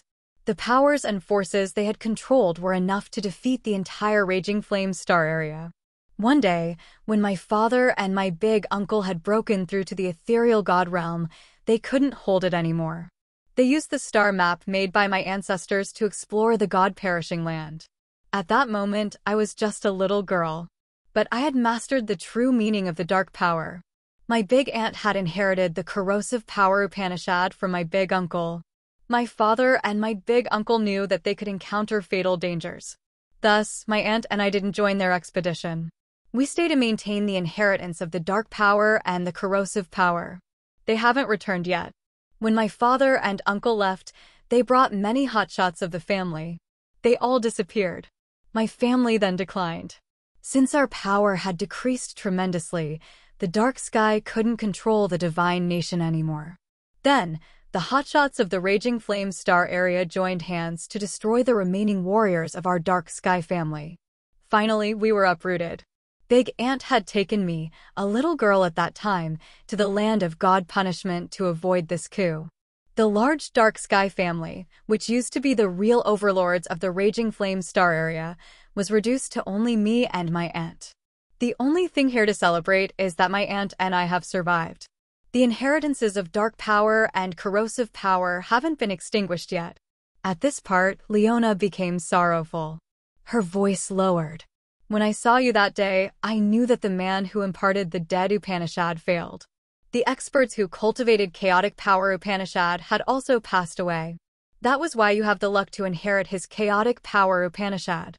That was why I've been protecting you for years, said Fei Lan to Ka Tua with an indifferent visage. I will memorize it in my heart. Ka Tua was so grateful. Yeah, so that's how it has happened, Leona simply briefed. Precursor Lao Luo and the one who cultivated dead power Upanishad met my ancestors and left the dark and corrosive power Upanishad inheritances. My family had used those powers to rule the Raging Flame Star area. Since my father and my big uncle wanted to reveal the riddle of the 8 great inheritances, they'd entered the god-perishing land. We don't know whether they are still alive or not. But my family has declined ever since. Now, there are only my big aunt and me. Why didn't they bring the star map with them? Shuryen was surprised. My father knew where the star map leads to, so he didn't need it. He left the star map so future generations could continue his expedition. The star map was always in the extreme purgatory field in the purgatory star. My ancestors had built that place. However, I didn't expect that you could take it. Seems like God's will is somewhere in the dark. Leona was a little bit touched. You've cultivated the dark power Upanishad, and Du Tianji still wants to employ you to work for the Dark Firmament Divine Nation? Shuryen asked suspiciously. I can't deny that Du Tianji does have the mindset of an overlord. He knows my background and origin pretty well. He has given me important roles. He cleaned up critics' opinions of me and made me his feudal vassal. Compared to his precursors, he's more valiant and cunning. He has the characteristics of a hero. He does this because he thinks that he can always subdue me, Leona appraised the man honestly. Chapter 890, Living in Harmony. Chapter 890, Living in Harmony, _ Shuryen's group of 4 discussed the 8 great inheritance and matters related to the blood mark. Leona explained everything she knew. She didn't conceal anything. Then, she turned to Shuryen. How about you? What did you encounter? Fei Lan and Ka Tua also looked at him. This was the topic that all of them wanted to know about. From what Leona had guessed, after Lao Luo left the Raging Flame Star area, he must have gone to Shuryen's ancient continent to leave his master's inheritance. Apparently, Shuryen, with the blood vein ring, had received the inheritance of the master of the bloodthirsty's cortege of 8. He was now also the master. They really wanted to know why this young man received the most mysterious inheritance and how he got to the Raging Flame Star area. Me? Shuryen was reluctant. It isn't too complicated. I was lucky that I got this ring. I'm still baffled to this day as to why I received this. Compared to you, I don't even know the Bloodthirsty's 8 great inheritances. At this moment, I can't discover the mysteries of this ring. Phelan, Leona, and Katua were astonished. When that precursor left, he told us that he wanted to go to an ancient continent, which should have an essence. I think he must be implying something. Otherwise, he wouldn't have needed to make it so complicated. I think there is something hidden. Leona looked at him, hesitating for a while before she continued. You must have something strange on your body. Otherwise, you couldn't have received the inheritance. It's the most important inheritance after all. Something strange, Shiryen frowned, musing on that idea. Talking about strange things, he did have one. He wasn't from this world. Perhaps he could be from another universe. Concealing light sparkled in his eyes. He changed his face slightly as he thought of a possibility. Perhaps the inheritance of the Bloodthirsty's cortege of 8 could summon souls from another universe through that blood pond. Science and technology in his previous world had developed to the peak. Their trends weren't similar to this place, where warriors ruled all. His previous world didn't have any life star that still contained earth and heaven energy. They didn't have power Upanishad cultivation techniques either. People there just depended on machinery. If that blood pond had the power to attract and guide souls from another universe, did that carry any deep meaning? Was it true that only a soul that didn't belong in this universe could inherit the Blood Vein Ring's master's legacy? Does he now have the choice to lead the Bloodthirsty's cortege of 8 to a hopeful and glorious future? Shiryen furrowed his brows. The more he thought about it, the more possible it seemed. Perhaps only the ancient continent on a life star with an essence could do that. Was this why Lao Luo didn't mind traveling countless miles across the universe with his wounded body to leave the inheritance, guiding the soul from another universe to receive his master's inheritance? This was the ultimate secret that he would never share with anyone. Thus, he pondered for a while, shaking his head with forced smiles. I'm just simply a foolish boy who had the best fortune. It's not as complicated as you think. Phelan and Leona were the characters who had almost become legends. How could they not notice his lie? However, they knew how to behave in such a situation. They didn't pry him for more information. I've kept this blood shield. Now, I'm going to hand it to you as our ancestors had asked us to do. Phelan pondered for a while before begrudgingly taking out the small shield. She handed it to Shiryen. I suggest you not to use this shield before you reach the original God realm. This shield is really bizarre. Before you get its approval, you should treat it well. The simple shield flew to Shiryen's palm. It had a heavy cold chi, but Shiryen couldn't see anything strange on both sides of the small shield. Holding the shield, Shiryen triggered his mind. The blood mark in the glabella of his god's soul emerged clearly. A strange seal energy seeped to the shield. Instantaneously, the shield emitted thick blood light. A mark of blood clouds appeared on one side of the shield. Shortly after, it turned into a bunch of blood light, disappearing into the blood vein ring. The shield now stayed in a large space together with the Sky Destroyer Divine Sword inside the blood vein ring. Leona and Phelan's eyes brightened as they nodded. Shiryen also smiled, caressing the blood vein ring. Seems like I can control it. The blood vein ring on his finger wasn't similar to the normal fantasy sky ring. It couldn't store most matter. However, it could keep magical creatures like heaven flames, beasts, or the Holy Spirit God, but not cultivating materials or pellets.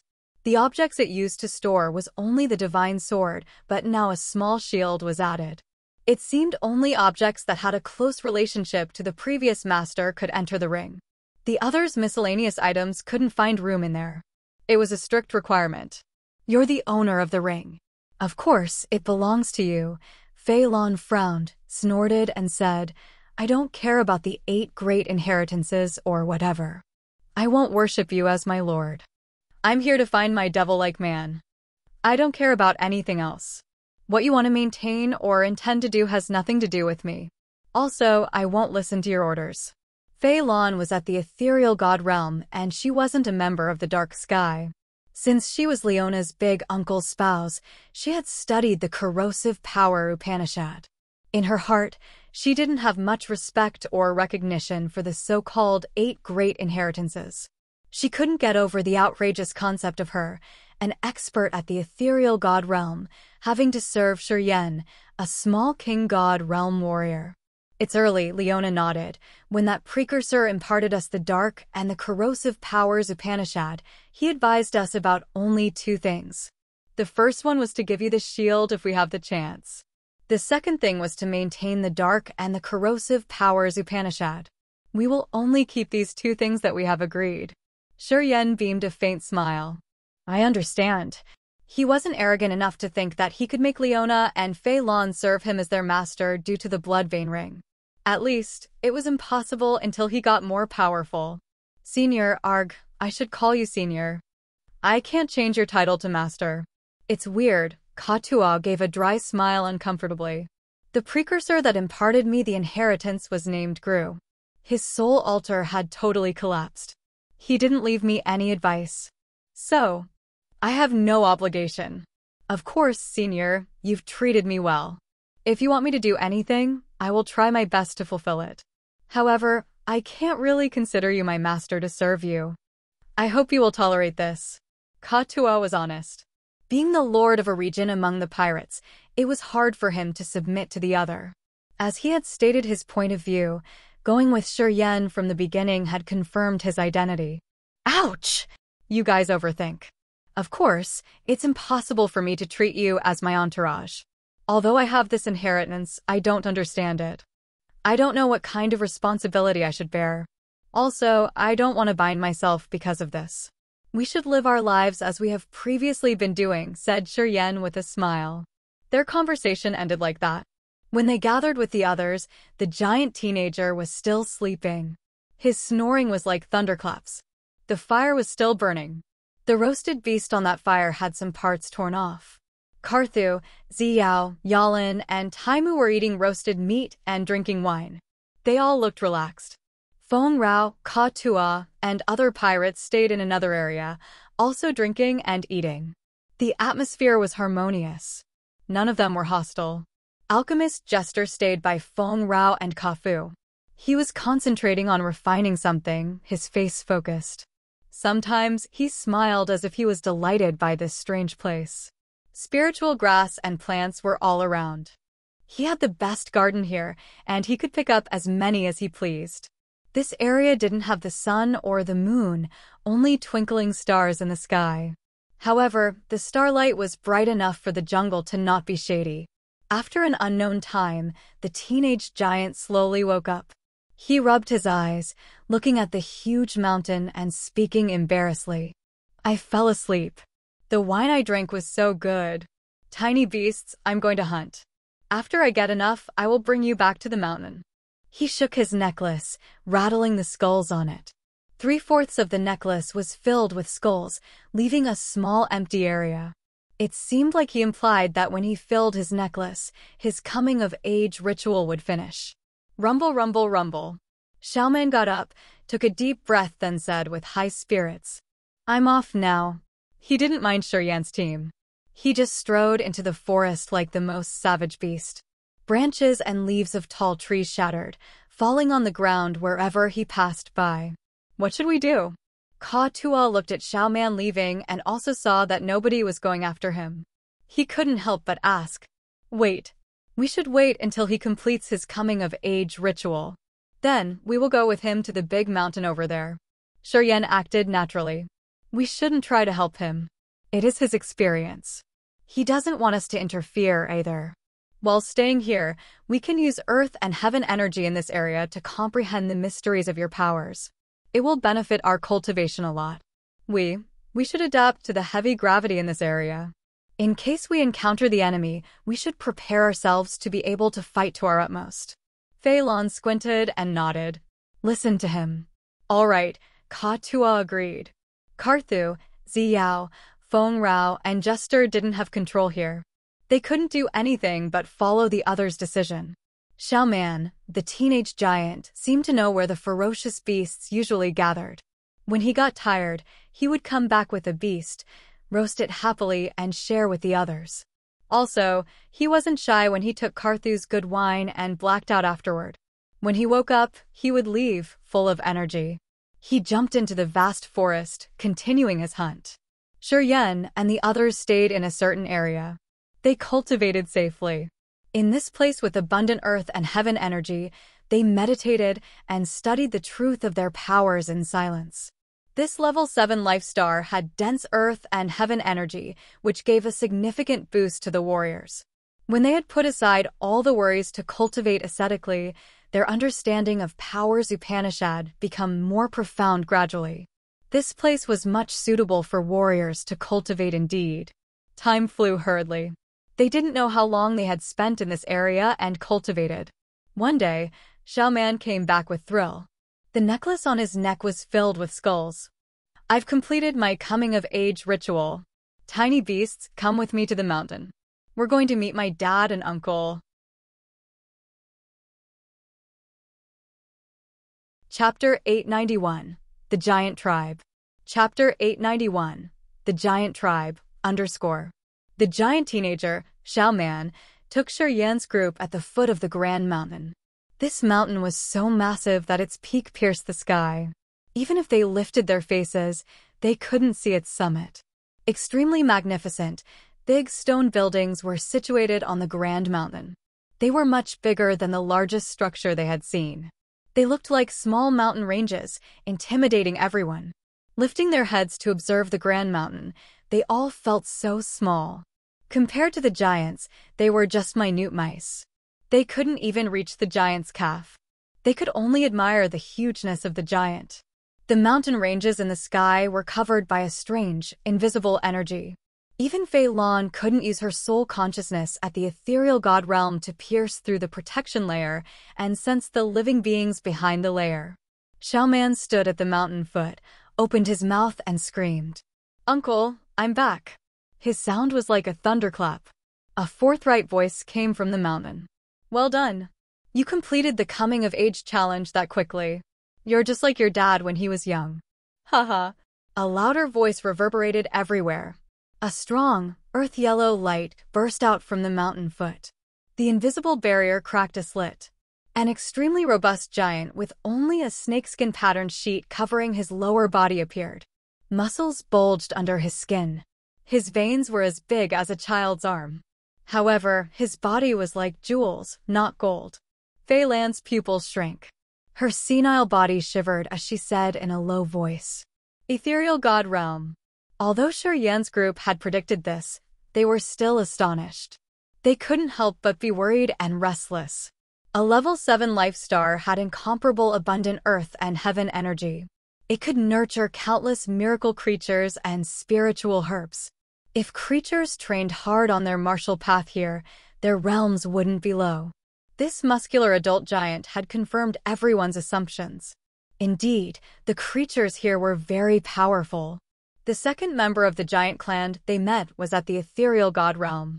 The brawny giant that Xiaoman called Uncle craned his neck from the mountain foot.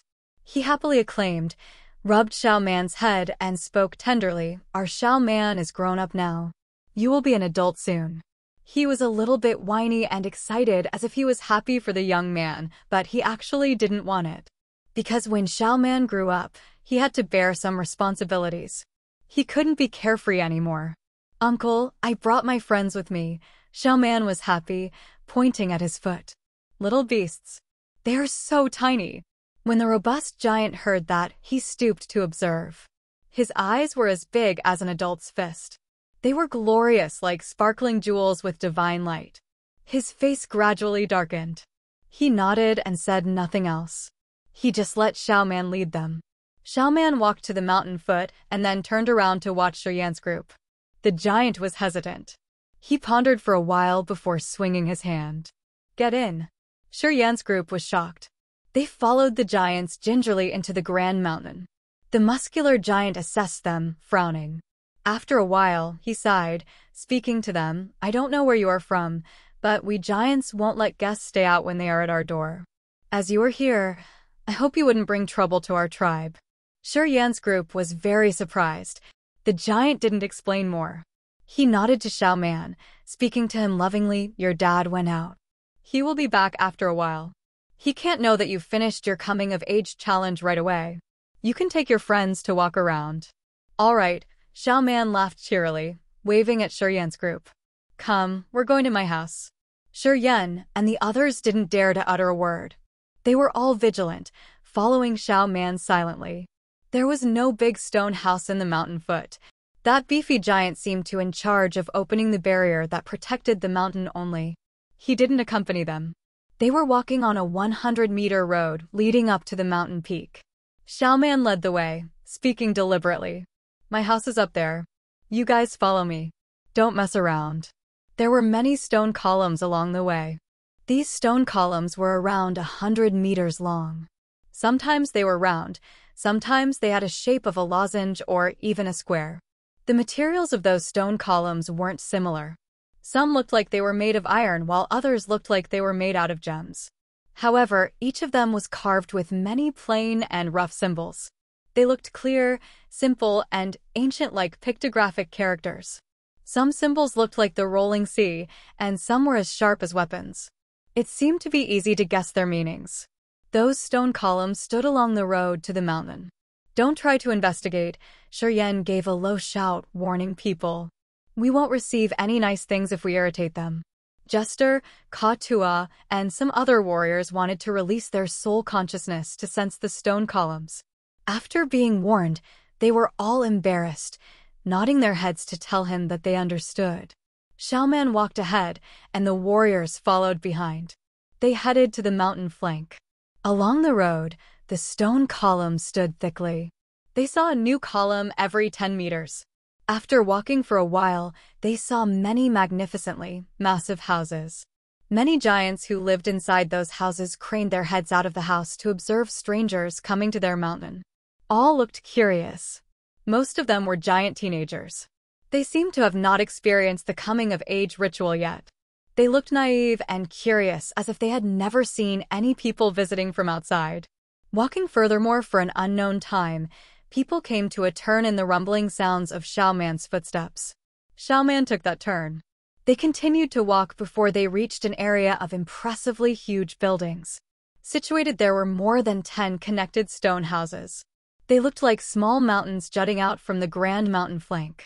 Those houses were majestically massive. Xiao Man led the warriors to the biggest house, much taller than the surrounding houses. Gradually, adult members of this giant tribe emerged from their houses. They were astounded, stooping to observe Shiyan's group. Some of them frowned as if they were worried, while others were indifferent. However, most of them wore a strange countenance. Xiao Man was still naive, so he didn't know whether he did a good thing or not. He was so excited, walking to the biggest stone house. This is my home. A white-headed old giant walked to them from an area farther away. Wherever he passed by, adult members of the giant tribe showed him their honest respect. They greeted him, tribal oldie. This giant looked lanky like an ancient tree, which was about to wither and die. He didn't have divine light moving on his shriveled body. He gave people a feeling of an aging man or a tree which was about to enter reincarnation. Grandpa Shan. Seeing oldie, Xiao Man smiled brightly. I have completed my challenge. He rattled the necklace on his neck, speaking contentedly. Am I faster than my dad that year? Good boy.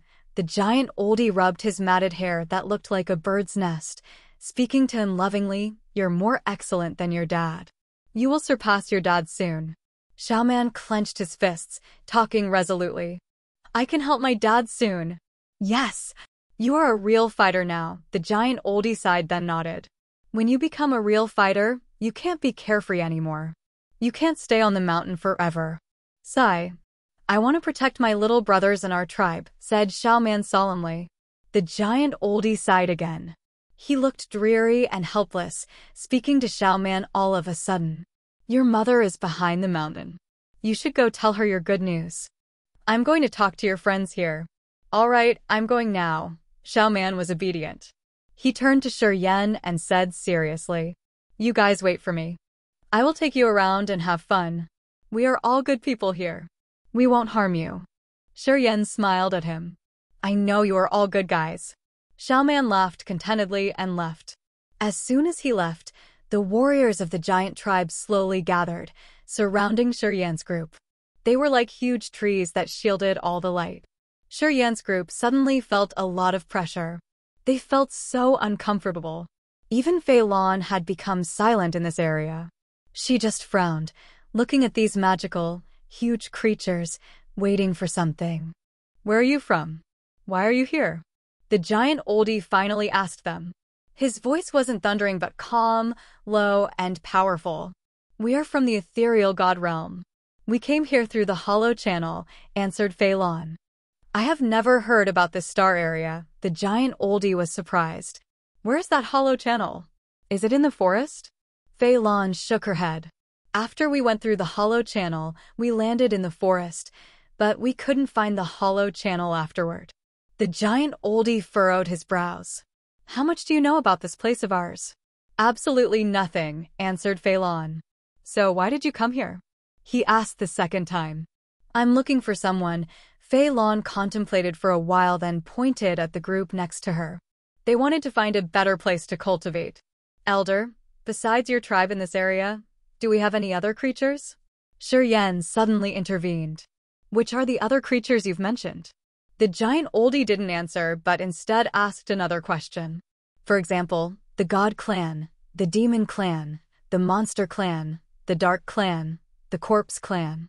Oldie's face darkened. Shurian stopped midway, looking at him gingerly. "You have these races in your star area?" Oldie took a deep breath, frowning, his eyes sharp and dangerous. Shurian looked at Fei Lan. Fei Lan explained, "Our star area has almost all of the races he's mentioned. But we don't have your race there. My homeland had the members of the giant clan." "I saw a corpse," Shurian exhaled. The giant oldie was shaken. He didn't look at Fei Lan anymore, shifting his gaze to Shurian. "What is your homeland called?" "The Grace Mainland." Chapter 892, Ethereal Extent. Chapter 892, Ethereal Extent, _ More than 10 giants suddenly felt touched. Their giant bodies shivered slightly. Dazzling divine light radiated from their big diamond-like eyes. The giant oldie gazed at Shurian with hot eyes, not blinking even once. His lips shivered. At this moment, he couldn't utter a word. As Fei Lan, Leona, Carthu, and Jester came from the Raging Flame Star area, they didn't know what was going on. They were doubtful, and they didn't know what to do in this situation. "Our ancestral land. It's our ancestral land." Tribal oldie, "It's our ancestral land." "Oh my God. We met someone from the ancestral land." After a moment of silence, the giant fighters burst out noisily like thunder, which echoed around the Grand Mountain. The giant oldie looked so touched. Divine light sparkled in his eyes while he eyed Shurian. His shriveled god body shimmered, rippling a fierce, vital energy wave. Shurian couldn't hold himself. He was also shocked, looking at the others disbelievingly. "You guys, are you from the Grace Mainland just like me?" "No, not really." The giant oldie finally pulled himself together after a long moment. He gave a miserable smile. "We weren't born in the ancestral land. We don't have that luck. We were born in this life star. However, our ancestors came from the Grace Mainland just like you." Shurian was astounded. "My ancestors are all gone now. Our previous generations couldn't endure it all the way until now. We are the latest generation. However, we know our ancestral land is the Grace Mainland." The giant oldie sobbed for a while. "We would have never imagined that we would meet someone from our ancestral land after many thousands of years. It's a miracle." More than 10 giant fighters were also stirred up. They asked Shurian how their ancestral land was. Shurian wore a gloomy visage. He sighed and then explained with a forced smile. "The Grace Mainland has come to the final phase of its energy cycle. It's no longer a suitable place for warriors to cultivate and live. I departed from there with a hope to find a new place for my family and friends." The giants were startled as they listened to him. They instinctively looked at the oldie. Even if it's a higher-level life star, it can't resist corrosion with time. A life star with many warriors would have its energy consumed massively.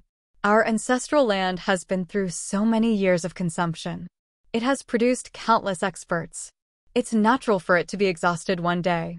The old man expressed that they had no alternative, explaining to Shuryen. According to the Journal of Our Ancestors, earth and heaven energy in the ancestral land was extremely abundant. There were so many experts. It was the dream place for every warrior. Of course, our ancestors had been gone for so many years. But still, many people would dream about the ancestral land as the most peaceful harbor for their soul. It's a dreamy hope, though. Shuryen nodded. I understand. Shuryen assumed that the giant clan members in this life star didn't have comfortable lives. Creatures with intellect always have the same thought. When they were troubled in life, they would always find an ideal place to entrust their hope. To this giant tribe, the Grace Mainland, their ancestral land, used to be an extremely prosperous place. It was where they entrusted their spirit, and they hoped to get back there one day. However, what Shuryen told them had forcefully crushed their longing thoughts into powder. They now knew that their ancestral land wasn't a suitable place for them to live. It was a brutal fact. Does our ancestral land still have a lineage of the giant clan? The old man was silent for a while before he asked. He shivered as if he was anxious to hear bad news. Warriors of the giant tribe also looked at him with longing eyes. Shuryen was surprised. He shook his head, not daring to look at them in the eyes. No, we haven't seen your clansmen since a long, long time ago. They might be all gone. Many giants looked like they had just gotten punched in the gut. They paled, clutching their chests silently as if they were experiencing the most terrible pain. Shuryen didn't know how to console them. Seeing the bitter, sorrowful eyes and whining of the giants, he became emotional. This race had been exiled for tens of thousands of years to a strange life star. They seemed to be carrying a lot of burdens. The sea was now a mulberry plantation, and the giants here didn't live comfortable lives. They seemed to be struggling a lot. In their hearts, they had always fantasized about their ancestral land, the luxurious and promising land. They had hoped in vain that their precursor or their clansmen have survived. However, Shuryen had cruelly cut off their last hope, turning their hope into despair. You said that you've met a member of the giant clan. The giant oldie looked at him hopefully. Yes, but he was just a skeleton. He had passed away a long, long time ago. Shuryen beamed a forced smile. Where is he? In a strange space. I saw the traces of battles between many giant beasts. That giant didn't have a high realm. He was a gold giant at the King God realm. He was much thinner than you guys. Shuryen was a little afraid. He had taken the golden marrow of that giant to refine his bones and harvest a lot of good things. His deed could be considered disrespect to the dead, so he was anxious and restless. A strange space? The giant oldie was surprised, asking more carefully. What kind of space is that? A space that is connected to your ancestral land. I got there through a spacelet. It isn't a big place. Arg, it's hard to describe. In short, that place doesn't have any living beings. No foliage. I could see only a gray sky and many skeletons of beasts. And one giant of yours. It has been so long, so Shuryen tried to remember what had impressed him that time. His words weren't ordered well. That is not a space. It's an extent. Yeah. An ethereal extent, or else it should have had some floris, said the giant oldie. Extent? Ethereal extent. Shuryen didn't understand, looking at him with misty eyes. Fei Lan had kept silent for a long time, and now her eyes suddenly sparkled. She shivered slightly, looking at the giant oldie. The old man looked at Fei Lan. Your precursor here has reached the ethereal god realm. She perhaps has also reached the threshold of the extent. I wonder if she has established one.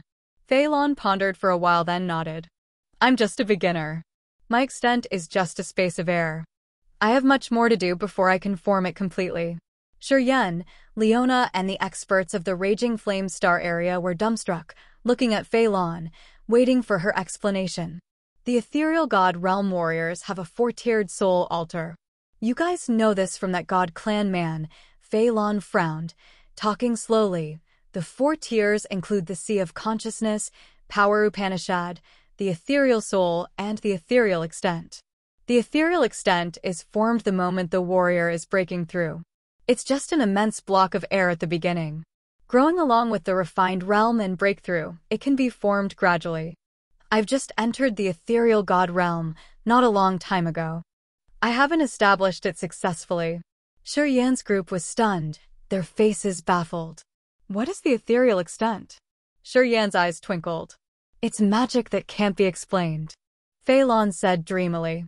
The ethereal extent is generated by the sea of consciousness, power Upanishad, and the god soul. It's a piece of land and sky. Although the ethereal extent is ethereal, it's the most miraculous thing that nothing could compare to. In your ethereal extent, you can fabricate everything, and you will be the only god of your extent. As she had just recently entered the ethereal god realm, her understanding of this new realm was limited. Her words weren't clear enough. While speaking, she suddenly remembered that some people here could have higher realms than hers in this place. Fei Lan stopped, asking modestly. I think people here have a better understanding of the ethereal extent. I shouldn't shame myself. She looked at the old man with great hope in her eyes. In this era, she was the only ethereal god realm expert of the Raging Flame Star area until now. Her understanding of the ethereal extent was limited, and she hadn't successfully condensed the ethereal extent. She really wanted to know more from the giant. You're correct. It's hard to describe the ethereal extent. Only the master could touch it to feel the mysteries. To people cultivating different natural powers Upanishad, the complexities of each god's soul and each individual ethereal extent are also different. The giant oldie smiled. In simple words, the ethereal extent is a new, unique world inside the warrior's soul altar. It's real to you, but it's just a fantasy to other people. What he said wasn't any clearer than what Fei Lan had told them. Although people were perplexed, Fei Lan seemed to understand something. Her murky eyes brightened as she bent her body and said honestly, I'm enlightened. The old man shook his head as he smiled, saying more words isn't better than showing it. He hadn't finished his words, yet the sky above his head silently emitted an extremely marvelous energy fluctuation. A magical world was slowly revealed above their heads accordingly to the giant's thoughts.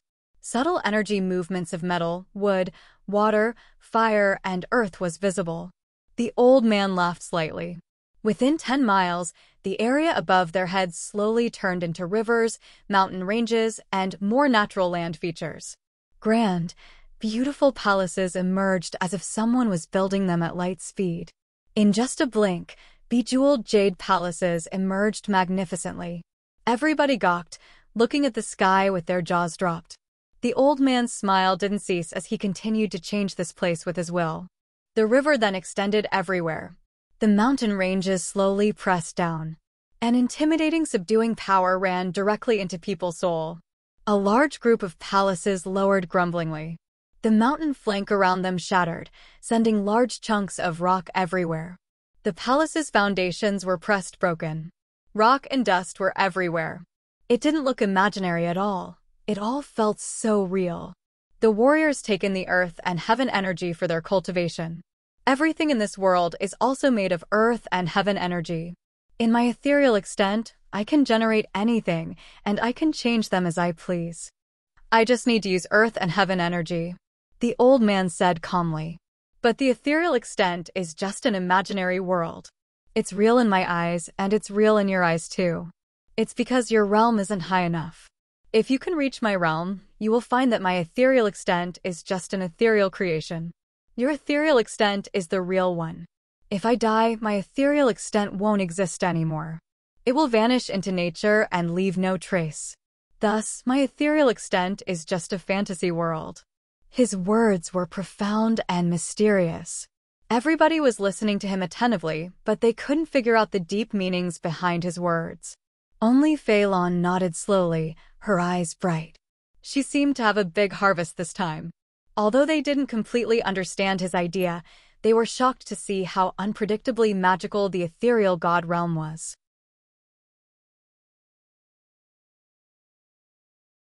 Chapter 893. A familiar feeling. Chapter 893. A familiar feeling, _. Oldie's explanation of the ethereal extent had opened a new door for everybody. The warriors from the Raging Flame Star area fell into silence. Fei Lan had the largest harvest. She squinted as if she was attempting to grasp the mysteries of the ethereal extent. According to you, when the ethereal realm experts die, their ethereal extents will cease to exist. So why was the special space I've seen in my homeland still there? Why hasn't it vanished yet? Asked Shuryen skeptically. The location of the ethereal extent should be special. We can go there through the space slit. In other words, he died in the chaotic space basin. I guess he died in a unique method. That's why his soul vanished, but his ethereal extent remained. Oldie gave a smile. He died in the chaotic space basin, so his ethereal extent never extinguished? Asked Fei Lan curiously. I said that he used a unique method to die in the chaotic space basin. That could keep the ethereal extent from vanishing. Oldie squinted. About what method it is. Haha. I'm sorry, I can't tell you much about that. But I'm sure that place is an ethereal extent, floating in the middle of the chaotic space basin. Shuryen and the other warriors exchanged looks. What Oldie had explained were things that they had never heard before. They couldn't figure out many subtle details. They could only believe what the giant said. I'll bring you guys to a place. The giant pondered for a while, then said, "Come to the back of the mountain with me." Then he led the crowd, walking in the direction Xiao Man had left. Shuryen's group wasn't sure about his intentions, but they chose to follow him in silence. Many warriors of the giant tribe followed them quietly. Their eyes sparkled strangely as if they were really excited. Behind the Grand Mountain Range was a garden where many types of strange and precious grass and plants grew.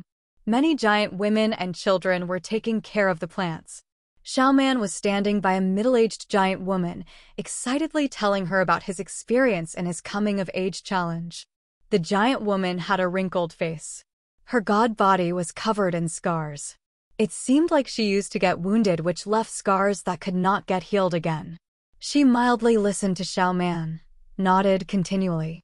When she noticed that giant Oldie coming, she immediately bowed to him.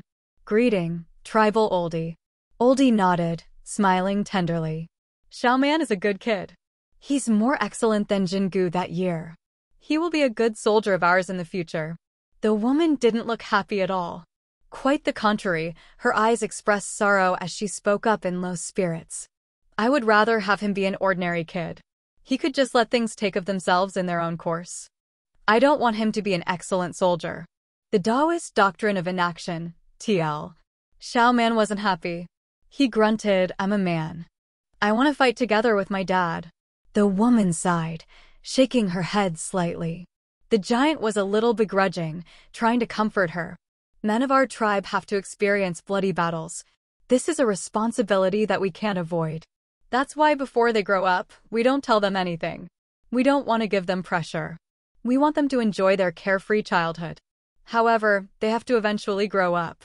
Without soldiers, how could our children enjoy good and prosperous lives?" "I understand. I just said it casually," the woman nodded, forcing a smile and looking at her son lovingly. "However, I can't help it after looking at them grow and thinking about what they are going to face." Many giant soldiers, women, and children there started to feel heavy emotions as they listened to their conversation. They kept quiet, saying nothing. Shuryen, Leona, Fei Lan, and the warriors of the Raging Flame Star area were also influenced by their moods. They also felt the unbearable atmosphere. Right ahead of us, the giant Oldie took a deep breath, crossing the garden and taking people to a cliff behind the mountain. The void there had so many tiny spacelets that looked like light reflected from a sharp blade. Hovering in the middle was a massive spacelet. The giant Oldie jumped up and fell into that spacelet. He then waved at them from the inside. Shuryen and the others immediately followed him. The sky was hazily gray. There was no energy fluctuation from living beings. This place was an immense area without earth and heaven energy. All that their eyes could see was the boundless mist. Their soul consciousness couldn't pierce through layers of restrictions to observe the whole place. "Do you feel something familiar?" The giant Oldie's eyes brightened, looking at Shuryen with nervousness. Shuryen sensed for a while, then gawked. "I feel something familiar. It's very similar to the place I've been once." Many soldiers of the giant tribe cheered up, clenching their fists excitedly. This is another ethereal extent of that ancestor. The giant oldie took a deep breath, then explained. He had split his ethereal soul to create another ethereal extent. This place is also situated in the chaotic space basin. He made it so that it would never be distinguished. The ethereal extent in this place and the ethereal extent you've entered came from one person. Of course, they are very similar. Two ethereal extents of his are in the current of the chaotic space basin, but they are in different areas. One is in our old homeland, and one is here. They used to be connected. However, they were separated and sealed by the hollow barrier, which was caused naturally. Everybody was astounded. We can split the ethereal soul? Fei Lan was dumbstruck. There are many marvelous things you will get in the ethereal god realm. You can gradually comprehend them later.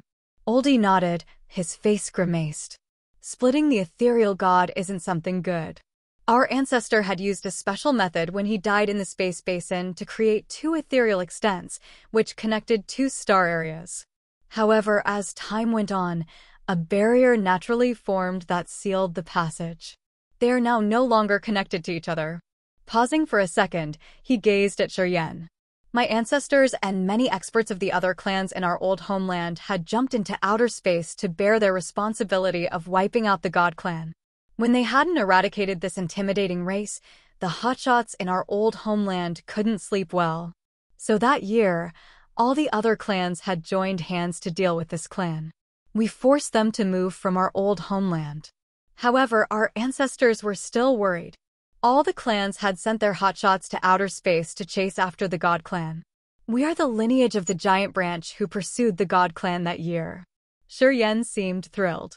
However, after a long time of fighting and chasing after the God clan in outer space, our ancestors had crossed many star areas.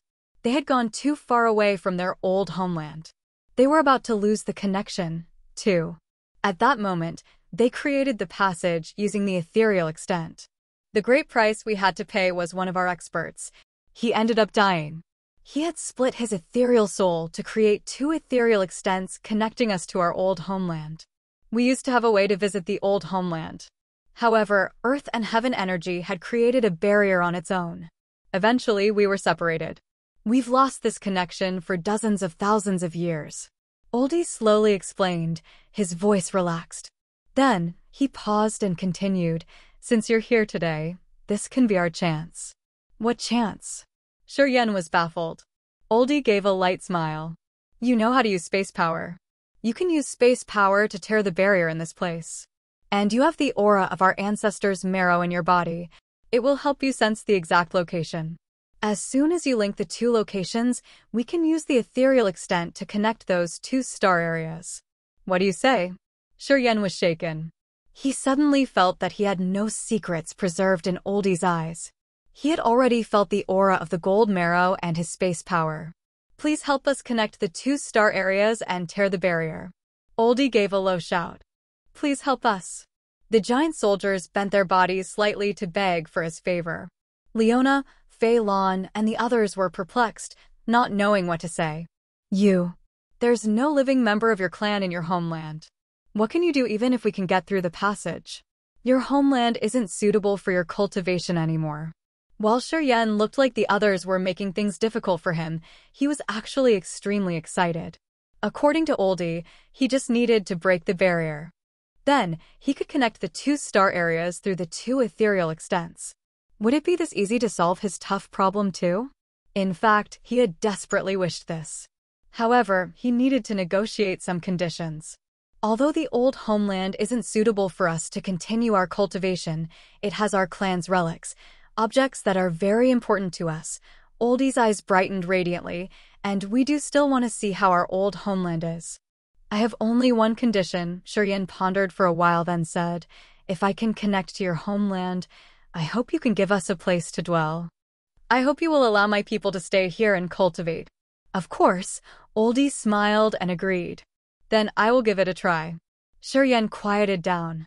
The giant clan wouldn't lie. They wouldn't go back on their word. As he got this old giant to answer, he didn't need to be worried anymore. We should leave. The moment the space barrier is broken, space movement won't be stable. It would be very dangerous. Just leave him here. Oldie contemplated for a while before asking people to leave. The giant soldiers turned around to leave as their elder had asked. Oldie looked at Phelan, Leona, and the others, speaking sincerely. Staying here brings no good for you guys. Something unexpected may happen. Let's go. Phelan knew what to do in this situation. She nodded and led the warriors out of this place. They returned to the cliff. Karthu, Ziyao, Feng Rao, Ka Tua, and the others left quietly, leaving Shiryen alone in the miracle ethereal extent inside the space slit. Shortly after, only Shiryen was in the vast ethereal extent. He squinted, coming to the entrance of the ethereal extent, observing the floating, transparent space slits. Gradually, space energy fluctuation twirled around him clearly. Sizzle sizzle. A beam of light suddenly shot out from a fine spacelet. Shiryen's god body seemed to be split up. Space sabers emerged next to him. A giant crystal shot out from the space slit in front of him, hovering in the void. It was empty fantasy crystal, the marvelous crystal he had hidden in another space slit. This crystal could strengthen his space power. The giant oldie had divine light shining in his eyes. He gave a relaxed smile, speaking slowly. I was worried about him, but now I'm not. He does have the ability. If nothing unexpected happens, he can break that barrier soon. We will finally see our old homeland. More than 10 giant soldiers had tears lingering in their eyes.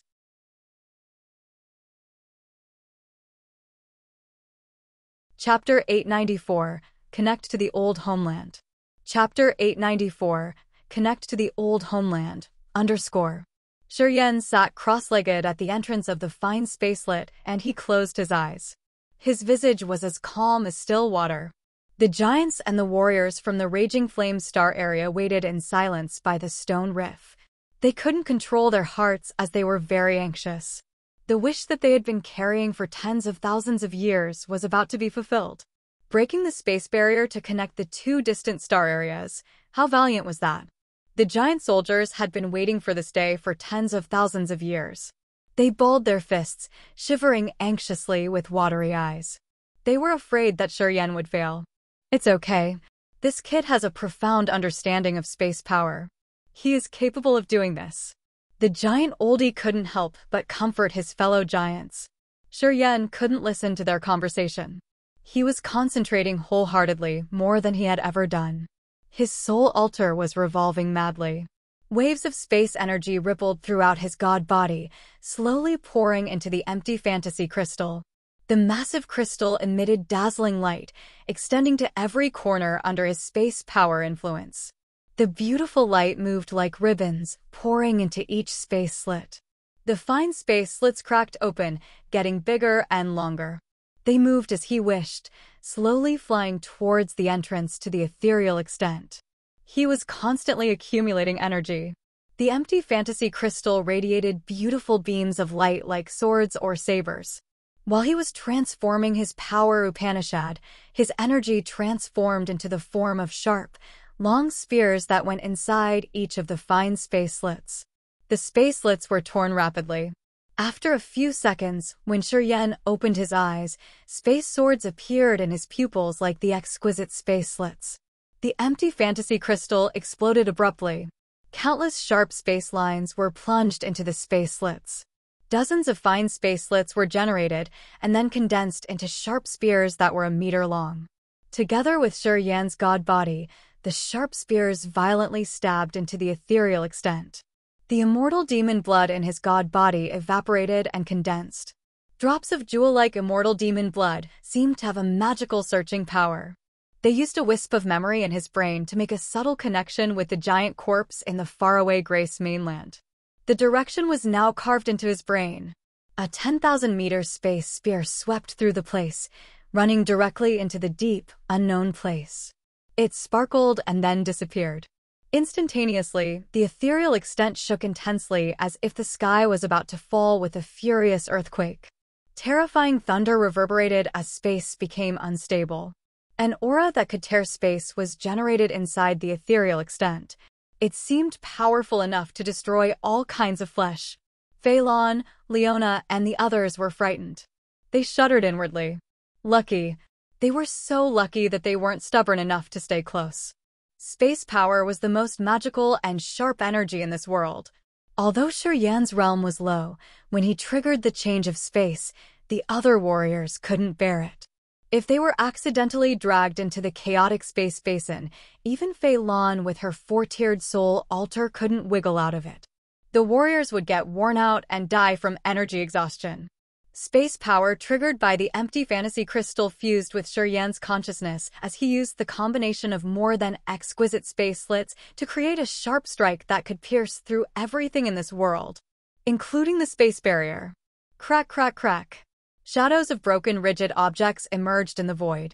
They continually collided and twisted as if they wanted to rip off the ethereal extent completely. A giant shouted instinctively, his face changing slightly. Tribal Oldie. No need to worry, Oldie frowned. He looked as calm as usual. He knows what to do. The ethereal extent is tough and it won't get damaged so easily. This ethereal extent has existed in the chaotic space basin for so many years. Its endurance to space power is beyond your imagination. As he spoke, the giants calmed down, waiting with great expectations on their faces. They were all observing what was happening. They couldn't see Yan, but they could feel the constant changes of the ethereal extent. It seemed like the ethereal extent was elongated to some place that they didn't know, somewhere perpetual.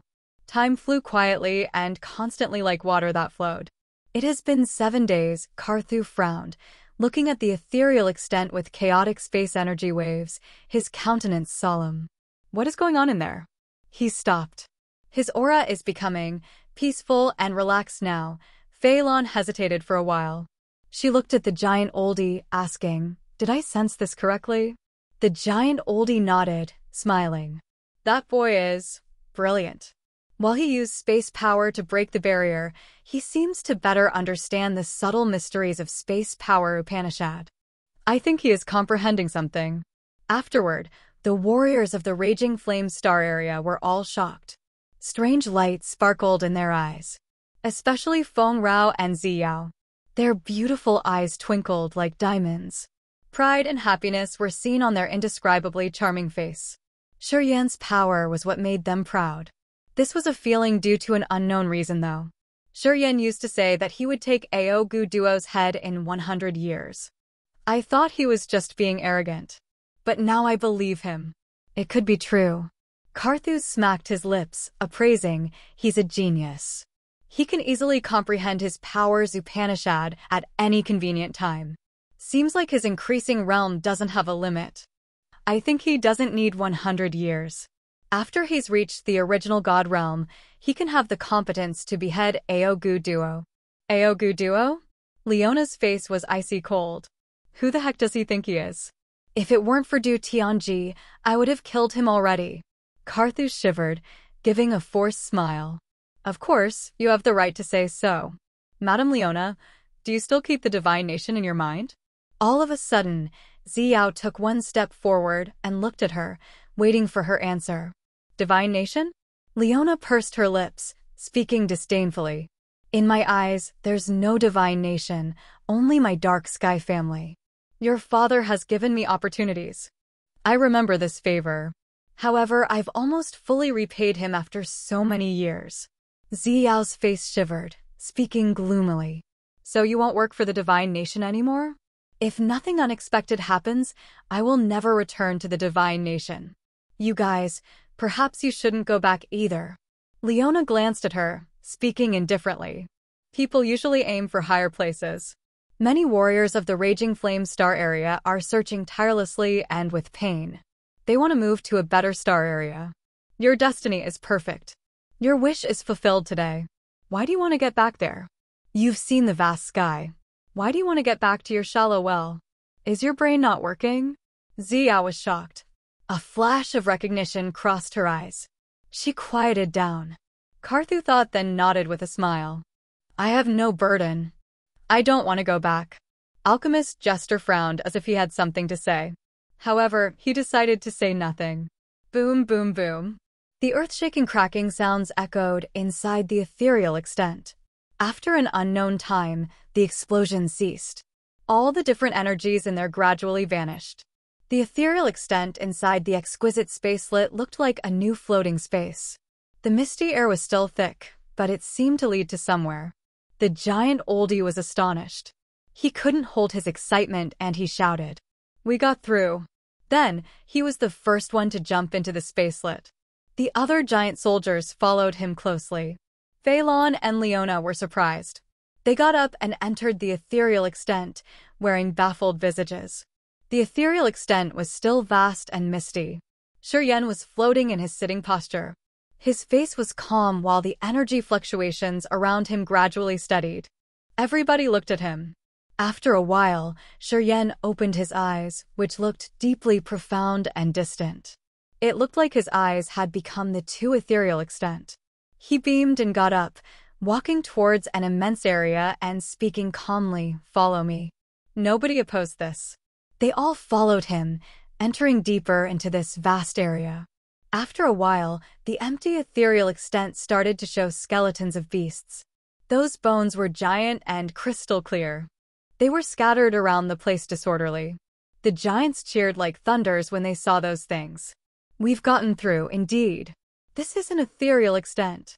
The oldie of the giant tribe couldn't hold his excitement, shouting, "I've got the location of our ancestors' remnant." His figure flashed in the ethereal extent, heading towards a specific area. It was a flat area on a mountain, which had been leveled. The skeleton of a giant looked like it laid there for so many years. This skeleton hadn't been weathered. And Shiryen stopped there, bending his body slightly towards that skeleton to worship him, his face full of emotions. The giants surrounded the skeleton. They were so moved to tears. All were kneeling down, using their special ritual to worship their ancestor. They pounded their heads on their grounds while tears rolled down their faces. Shiryen looked at them silently. He didn't say anything. After a long while, the elder of the giant got up. He asked, "Can we leave now?" The giant oldie nodded, speaking sincerely, "Thank you." "I also want to thank you," Shiryen calmly looked at him. "Without your direction, I wouldn't have been able to go back to my homeland that quickly. Without your permission, my family and friends wouldn't have had a place to dwell. You deserve all of these." Oldie smiled honestly. He paused for a while then continued, "I have no objection if you guys want to stay in our place. However, you should know that our place isn't a peaceful place. We've had wars for tens of thousands of years. Have you really made up your mind? It's still better than staying in the homeland and waiting for death. When the warriors can't continue their cultivation, their energy will be consumed daily. It's more painful than death itself." Shiryen forced a smile. "Yes, I can understand that." The giant oldie nodded. "We're good to go now." "All right." 15 minutes later. Some figures moved through the space slit, appearing above the cold wind island of the Grace mainland.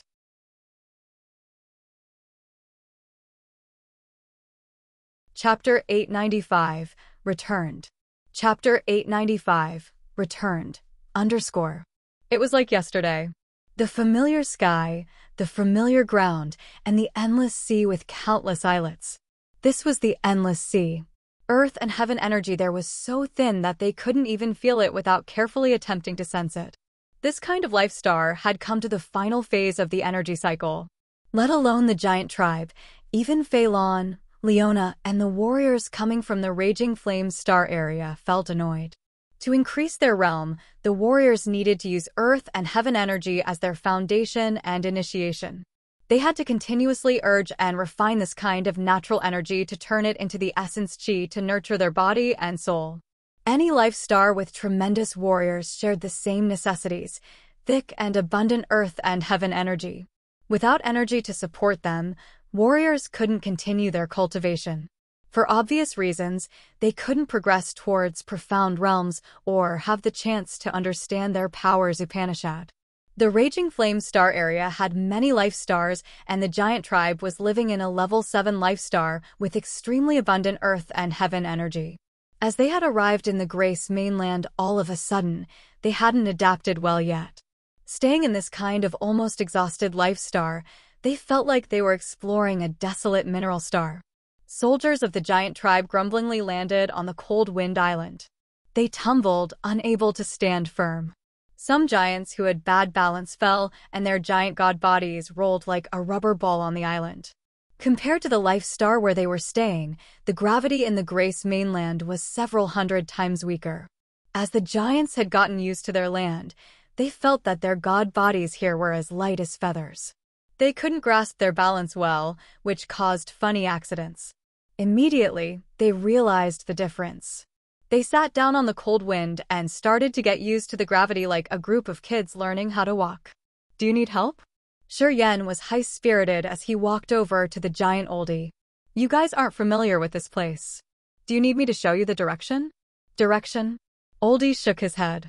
No need. Our ancestors have given us the ancient drawing that can lead us to our homeland. I will leave some soldiers here to protect the place. Oh, right. What is the highest realm of warriors in this place? Yan smiled miserably. The true god realm, I suppose. We could only have such levels.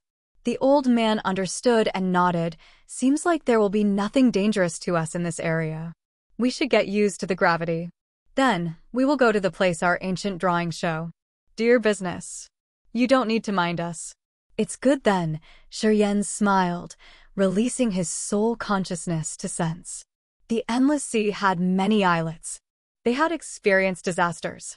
Many forces were eradicated by the demon clan. Many common people had been slaughtered. With his teleport formation, the Yang family, the Xia family, the Chao family, and a part of the Three Gods sect had escaped the Endless Sea and entered the Divine Great Land. They could have also avoided the big massacre that year. However, the demon clan had captured most of the people who didn't have the chance to use the teleport formation. Many of them became slaves in the demon area, living a life without sunlight. With the soul consciousness at the king god realm, Yan could cover the entire Endless Sea. All the islets were projected in his head. Most of the islets here didn't have living beings. A very few numbers of islands had a trace of living beings. However, their auras were very feeble. He thought they were so fragile that it was like an ant. Yan understood that they were just ordinary people. They didn't know the mysteries of the martial path. In the eyes of the warriors, common people were the lowest existence in the food chain. They weren't even as strong as a dangerous beast. However, when the life energy fluctuation appeared in his head, Yan sighed inwardly, thinking that being a common person in the Grace mainland wasn't a bad thing at this moment. Common people didn't need to cultivate ascetically. They didn't need to live a long life. They couldn't feel the changes of the earth and heaven energy either. They would die when their lifespan was over. If they had good luck, they would live a happy, prosperous life without the need to strive or fight. Each of the islets in the Endless Sea crossed his sea of consciousness. Yan couldn't sense any life energy fluctuations of warriors. Some islands, which used to be crowded and wealthy, now had a heavy, deadly atmosphere because the energy was going to be gone soon. His soul consciousness continued to extend further. After a while, he was very surprised and he frowned. It's strange. Senior, do you need help? Ka Tua walked over to him, asking attentively. If the warriors here have only the true god realm, it's easy for you to sweep this place out. Sweep it out. Yan shook his head. This is my homeland. I don't want to see people swagger here. Ka Tua was bewildered. He nodded seriously. I will behave. After Fei Lan and Leona had landed, they had sent their soul consciousness to sense everywhere. After they found that the earth and energy in this place was very scarce, they knew that Yan wasn't lying. This continent would have no beams of usable energy. And this would occur within 100 years. When that happened, the warriors there wouldn't be able to cultivate anymore. Their realms would decrease and their powers would slip away. The strong living beings would become weaker and weaker. It was no wonder that Yan had to find a life star at any cost. Do you need our help? Karthu walked over, smiling. A part of the warriors from the Raging Flame Star area stayed in the Life Star where the giant tribe lived while their leaders came to the Grace mainland. They wanted to see if there was anything interesting in the Life Star where Yan was nurtured. However, as soon as they arrived, they felt totally disappointed. The giants were still trying to adapt to the gravity in this place. Yan had his soul consciousness ripple for a while. He stayed idle for a moment and then said, I'm going somewhere. Do you want me to accompany you? asked Katua. No need, Shuryen shook his head. He made one step and many space waves appeared which rippled, multiplying to create a wavelet passage, which looked unpredictably magical. His body moved through waves of the passage, flashing on and off. He seemed to stand right in front of them, but his life aura was getting further and further away. This was one kind of ability of space power. Boom. Vault of Heaven Sea Area, Heavenly Demon Mountain Range. A forbidden land hid inside layers of mountains where countless dazzling light columns stood that pierced the sky. They were vaguely arrayed in a complex but magical demonic formation. In the center of the demonic formation were 7 raised monster hands, each of which was larger than 10 mu of land. The palms were portrayed with marvelous and exquisite monster-like patterns. Some feeble auras were left in the hexagonal formation supported by the monster hands. Ghost Hunter, Devouring God Silkworm, King of Demonic Insects, the Holy Spirit God, he could sense the feeble auras of these little things that had parted him in the hexagonal demonic formation. If he hadn't reached the peak of King God Realm, he wouldn't have been able to sense them. The hexagonal formation had no light sparkling. It seemed to be losing all of its energy, becoming modest stones. Shuryen frowned, walking silently in the demonic formation and watching the drawings on the giant palms. He focused on the complex lines of the hexagonal demonic formation. There was no strange energy that triggered. This hexagonal formation was just dead. No beam of energy emitted from it. The formation seemed to be broken from the inside. Shuryen released his soul consciousness to scan any matters in the demonic formation. He got nothing. Standing in the middle of the formation, Shuryen closed his eyes, activating the energy of the immortal demonic blood. He wanted to use the magical function of the demon blood to sense the auras of the Ghost Hunter and the Devouring Gold Silkworm. Ghost Hunter, Devouring Gold Silkworm, and the King of Demonic Insects all had his immortal demon blood. At his current realm, as long as they were in the Grace mainland, he would locate them easily. The immortal demonic blood shot out, turning into a wonderful light and moving in a special route. Eventually, it shot excitedly into outer space, extending towards an unknown area. However, after consuming the energy of several drops of immortal demon blood, he hadn't figured out which direction it went or which star area it was at. However, Shuryen could confirm one thing. His Ghost Hunter, Devouring Gold Silkworm, King of Demonic Insects, and the Holy Spirit were all alive. Moreover, he could sense that those monsters had comfortable lives. They seemed to be formidable now. Shuryen got this feeling from the connection with his immortal demonic blood. This was an indescribable, subtle feeling. Especially the Ghost Hunter. His power was no longer weaker than Shuryen now. He didn't know what had happened. However, he could confirm that he was not the only one who had good encounters. Ghost Hunter, Devouring Gold Silkworm, King of Demonic Insects, and the Holy Spirit God also received some marvelous energies to get rid of the chains in the Grace mainland, entering the unknown outer space. Shuryen couldn't help but observe the demonic formation that had lost all of its function while he contemplated. Pondering for a while, he touched his forehead, summoning the Heaven Flame Soul Altar. Looking at the Heaven Flames, Shuryen asked, "What level you are now?" "Level 6, answered the ice-cold flame. "Level 6, said the Earth Flame. 7 Heaven Flames answered him one by one. After he had devoured the soul altar in the Heaven Punishment City, his soul received a great tonic, which also benefited the Heaven Flames and advanced them. The ice-cold flame had absorbed a lot of icy energy from the Forbidden Land. The Earth Flame and the Vermilion Bird Flame had taken in the energy of an expert in a fire class and underwent their breakthrough. The Corpse Vanishing Flame had the venom of the venomous demonic dragon. The Ice-Cold Flame, the Earth Flame, and the World-Extinguishing Thunder Flame were now at level 6. The 9 Serenities Soul-Devouring Flame, the Een Spirit Ghost Flame, and the Corpse Vanishing Flame were at level 5. And surprisingly, the Vermilion Bird True Flame was now at level 7. Except for the Earth Flame, there were 9 known Heaven Flames in the Grace mainland.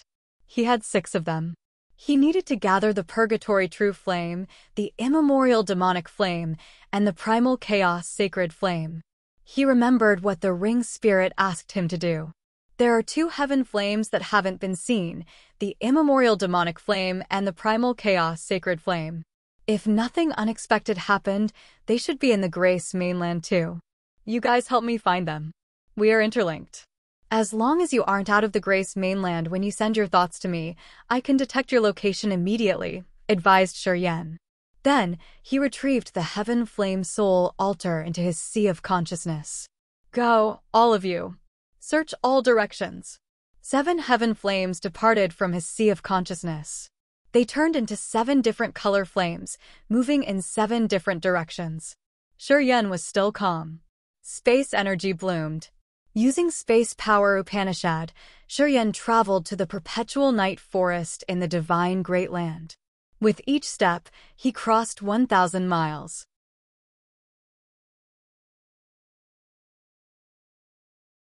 Chapter 896. Bringing Hope. Chapter 896. Bringing Hope, _ Center of Utmost 8 Purgatory City, Perpetual Night Forest. Since the Divine Sword had torn the sky and left, the firm city in this forest didn't have a complete defense anymore. However, in spite of what happened, the Utmost 8 Purgatory City was still the safest shelter for the human clan in the Grace mainland where many experts gathered. Dozens of years ago, Shuryen, Corpse Chief, Kanti, Zenith, Bao Ao, and Jiaji had disappeared from the Grace mainland. From that moment, the war between the clans in the Grace mainland gradually ceased. After the purge of clans in the Grace mainland, the human clan had to bear the greatest losses. Not many members of that clan had survived, and they were all recovering in the perpetual night forest. All warriors of different clans could feel the shortage of earth and heaven energy. After their leaders had left, the hotshots of those clans didn't dare to declare war. If they fought, they would need to consume energy. The essence crystals, which were generated by thick energy, became the most expensive consumable goods. Once a war started, the warriors would have to use all the essence crystals. As this continent didn't have much energy left, essence crystals were no longer generated. With essence crystals, people could endure for a while. Without them, they would fall into a worse situation for their realm and their power would decrease massively. Thus, after Shuryen and the others disappeared, no war was started on the Grace mainland anymore. As all clans understood this situation, they stayed in their area, trying to gather the essence crystals to supplement their powers. No one dared to provoke others. Those recent years were the calmest times in the Grace mainland. Currently, the Utmost 8 Purgatory City of the Perpetual Night Forest was a strange place where the remaining members of the human clan lived together with the Dark Demonic Clan and the Winged Clan. They even had a part of Monster Clan in the city. The Utmost 8 Purgatory City had become a strange place that was significant for its tolerance in the Grace mainland. Many who didn't have a place to go or survivors from different clans gathered here.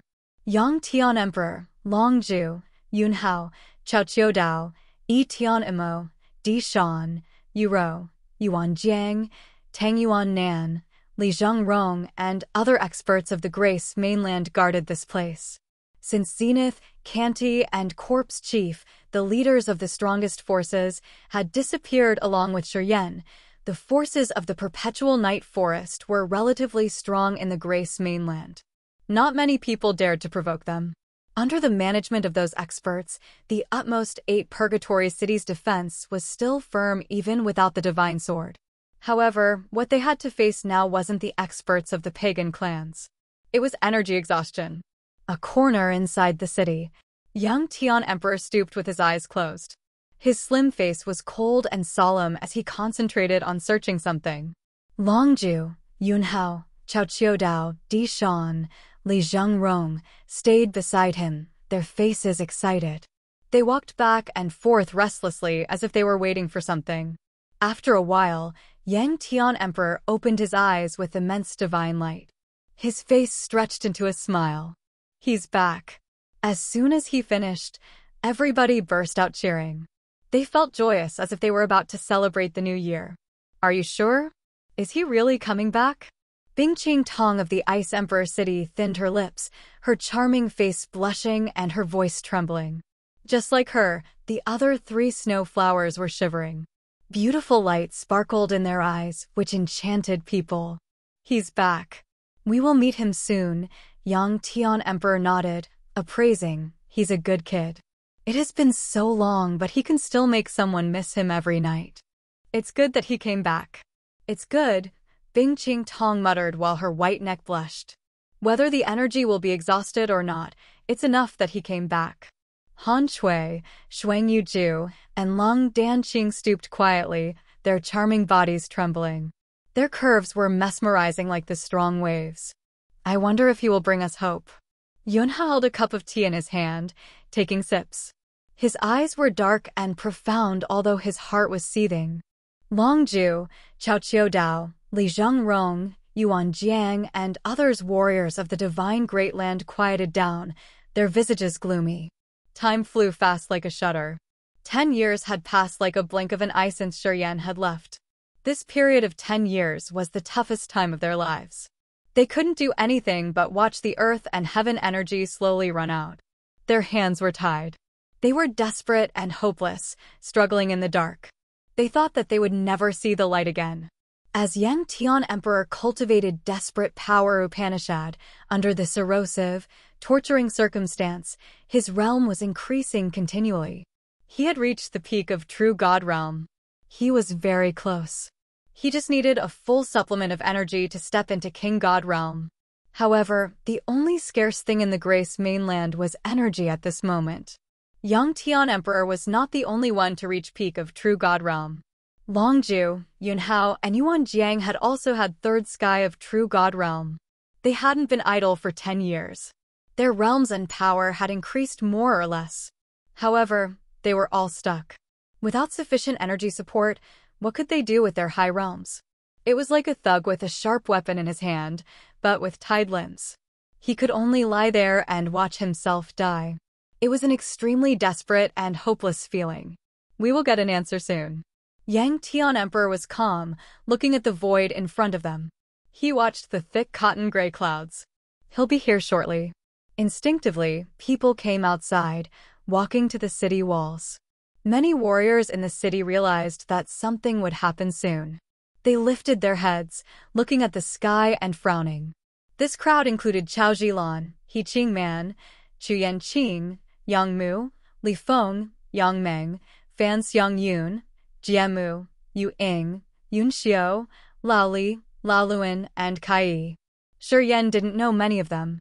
They were standing on the city walls, on the high floors inside the city, or on some balconies, watching the precursors of the city walk out the city as if they had an appointment. Then, they waited for something in silence. Many of them didn't know what was about to happen. They were skeptical, guessing which force would come to the city. In the Grace mainland, currently, there were no pagan hotshots that could threaten this area. There was no character at a level so high that Yang Tian Emperor, Long Ju, and Yunhao had to come and receive him personally. Who was going to come? Many questions popped up in people's minds. However, no one could solve their questions. They could only focus on the event that was to happen. The sun, moon, and stars still hung high in the sky. It seemed like darkness would never fall on this continent. Yang Tian Emperor squinted, standing in the front. Suddenly, his eyebrows twitched. He lowered his voice and spoke to Shi Jian next to him. He's back. Shi Jian had entered the third sky of Spirit Realm. His firm and persistent face slightly shivered. He clenched his fists, his fingernails digging into his palm.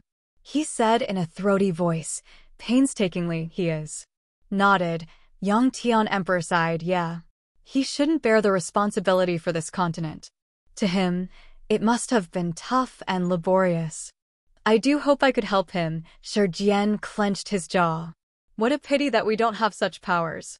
I think we will have powers later, Yang Tian Emperor smiled brightly. At this moment, space waves rippled in the void in front of them. Those ripples were like fish scales expanding and contracting, something they could observe.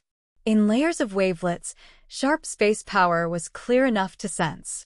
Fine electric strikes appeared inside those space ripples, tearing space, flashing, and then disappearing. Boom! The void seemed to explode.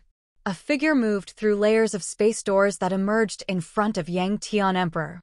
Shuryen! It's Shuryen! Didn't he disappear 10 years ago? He returns. Yang Mu, Chao Jilan, He Qing Man, Chu Yanqing, Lao Luan brothers, and Kai Yi gawked. They screamed disbelievingly. More and more clamorous noises stirred up from every corner of the city. For the time being, the utmost 8 Purgatory City became the most excited and clamorous food market. People unceasingly discussed. The name Shuryen was repeatedly heard everywhere. Many warriors inside the city had flown up, floating inside and outside the city like a flock of birds. They were so stunned, looking at that area. Longju, Yunhao were shocked, but their faces were excited. They didn't know they were smiling. They could see that Shuryen's realm had surpassed theirs. It's good that you're back, Yang Tian Emperor's face relaxed, smiling. It must have been very hard for you. Shuryen bent his body slightly, speaking solemnly. I'm back. I want to take you guys out of this exhausted continent. All of the people were dumbstruck. You found a new continent, said Longju, his voice trembling. Much better than this place, Shuryen smiled and nodded. Everybody was thrilled. It's good that you're back now. Bing Qingtong had been struggling in her mind for a while before she gathered the courage to step in. She studied him with her beautiful eyes. Her snow-cold face became indescribably beautiful and vivid. Han Shui, Xuan Yuzhu, and Lung Danqing gritted their teeth. Seeing their shy big sister have such courage, they also gathered around Shuryen, their hot eyes lingering on him. Shuryen smiled brightly. It was worth the labor of holding onto my flame of hope. Now I see you guys here. Seeing you live well, my mind is finally eased. He Qing Man, Chu Yanqing, Chao Jilan were women who stood far from him, their faces upset. They wanted to come and talk to him, but they decided not to do. They just stood there and watched people talk. Everybody should prepare. The Ethereal extent is in Cold Wind Island in the Endless Sea. I will build a teleport formation to connect to Cold Wind Island. Shuryen smiled casually. You don't need to bring many things like essence crystals and spiritual herbs. In our new place, those toys are cheap. They don't use essence crystals as money? Longju was surprised. They use divine crystals, Shuryen nodded smilingly. You have to adapt to the new place. However, I believe you will break through shortly. Since you can reach the peak in this place, you can shine anywhere else. What realm do you have now? Yunhao asked weakly. Third sky of King God Realm. I'm just one step away from original God Realm, Shuryen said sincerely. My competence in the new area is still weak. There are 3 major realms of King God Realm, Original God Realm, Ethereal God Realm, and Incipient God Realm. I'm still far behind. The other people then smiled miserably.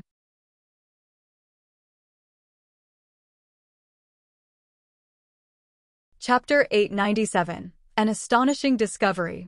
Chapter 897, An Astonishing Discovery, _ Shuryen and Yang Tian Emperor's group of experts were sitting in the meeting hall inside utmost 8 Purgatory City.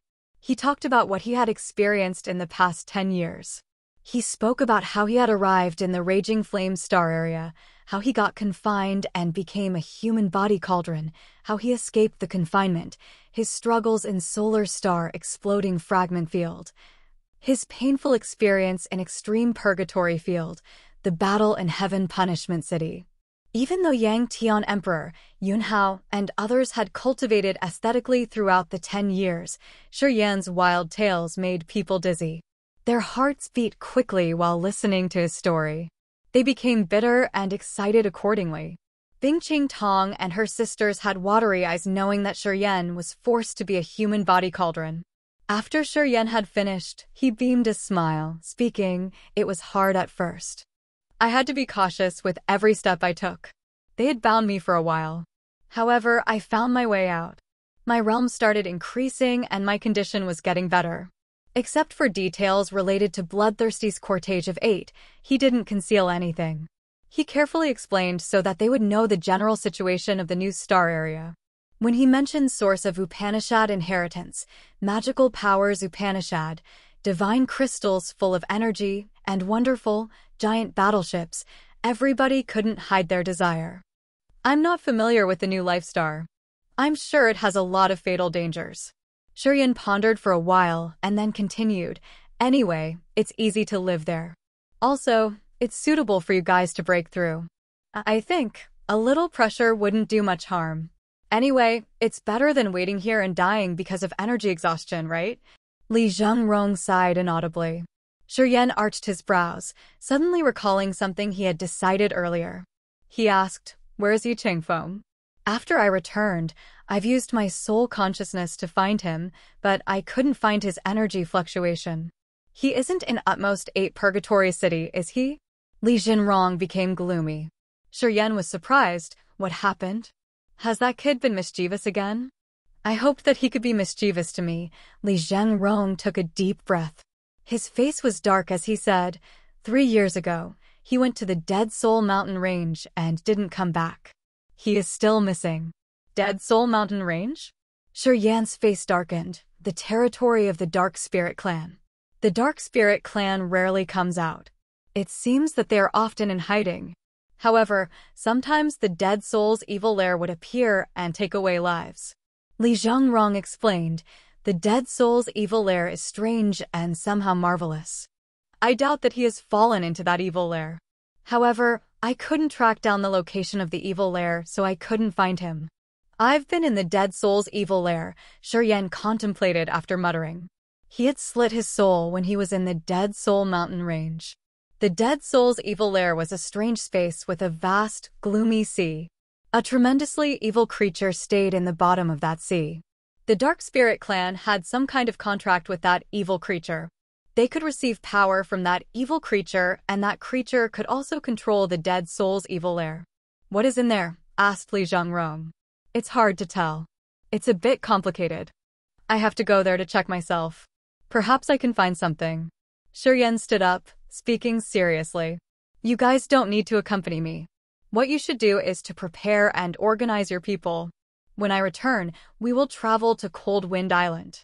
"Okay," Yang Tian Emperor replied resolutely. Bingqing Tong and her sisters saw him want to leave.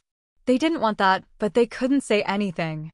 Today, Shuryen was at Third Sky of King God Realm, the height that warriors of this era in the Grace mainland couldn't imagine. Since he knew space power, it would be less troublesome if he acted alone. Although they wanted to follow him, Shuryen had indicated that he didn't need company. Those women had to stay begrudgingly. "We still have more time to be together."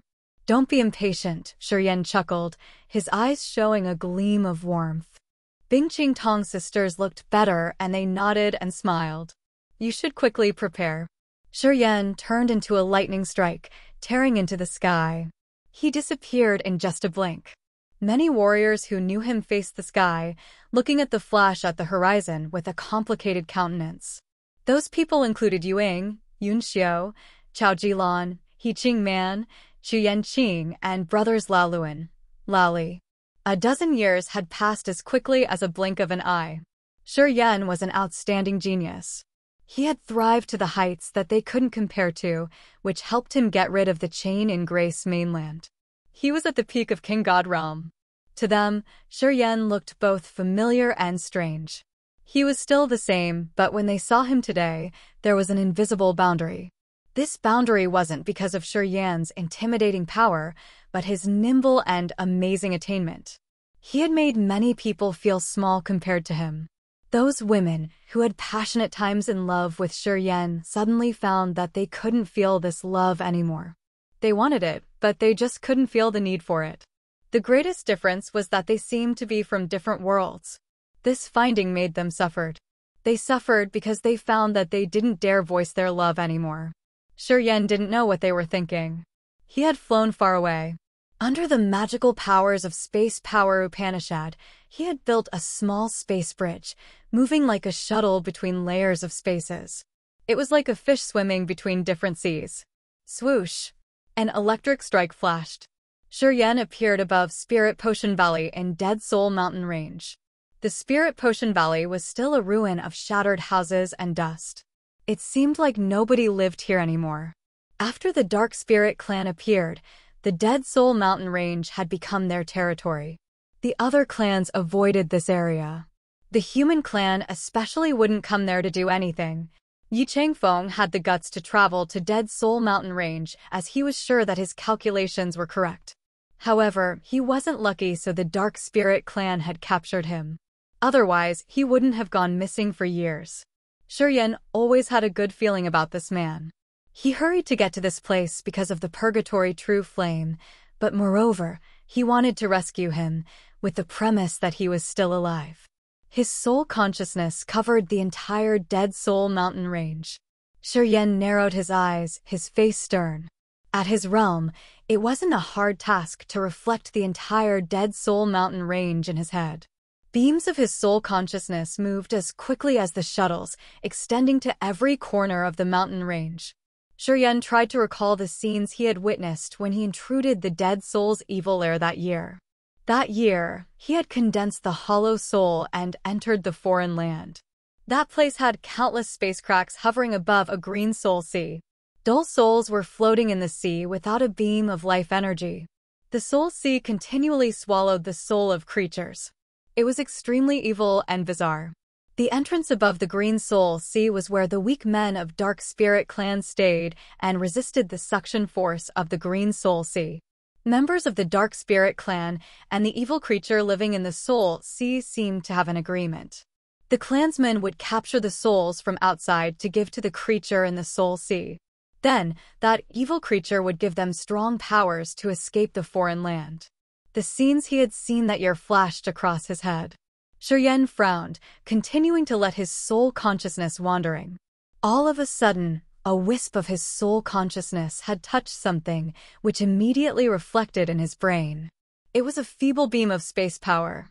As Shuryen had a profound knowledge of space power, he quietly sensed, his eyes brightening. He moved inaudibly. After 15 minutes. Behind a mountain range, Shuryen used his power to clean wild grass in a large area. Under a shade, he saw a dark cave. Space wavelets appeared from there. Sometimes it was strong, while other times it was vague. Closing his eyes, Shuryen smiled coldly, spinning his soul altar to expand his god domain. Space confining power expanded from him as if it wanted to stop those unstable space wavelets. A radiant green halo emerged and enlarged from the inside of the cave. A green light expanded as if it was a beast opening its mouth. From the initial size of a fist, it enlarged to the size of a chopping board. In the middle of the immense green halo, a powerful suction force aimed at souls and was activated.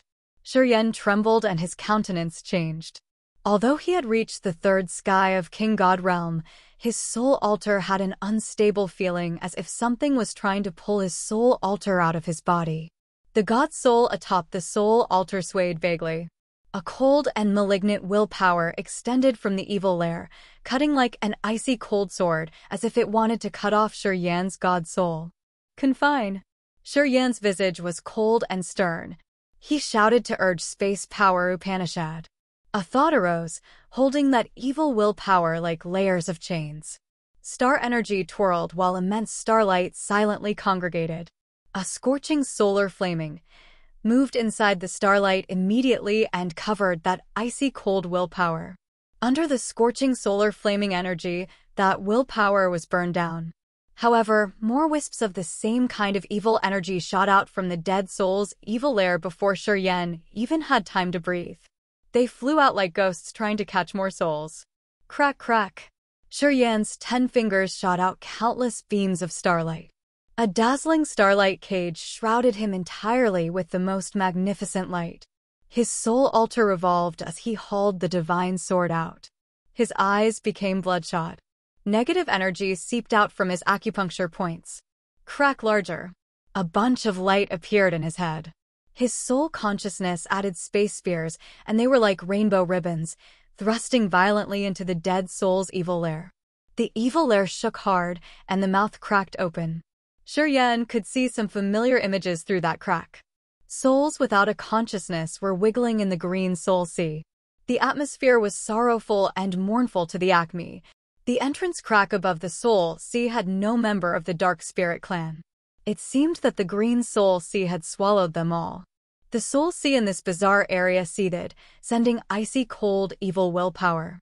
More powerful energy was coming from the deepest place under the green soul sea. It became stronger and clearer. A figure as large as a mountain appeared silent, looking at the expanding dead soul's evil lair. Incipient extent. This is the world created by the soul of the incipient god realm warrior after he died. This figure was the giant oldie. Yen was perplexed.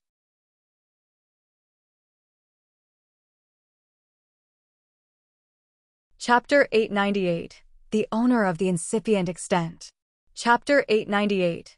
The owner of the incipient extent.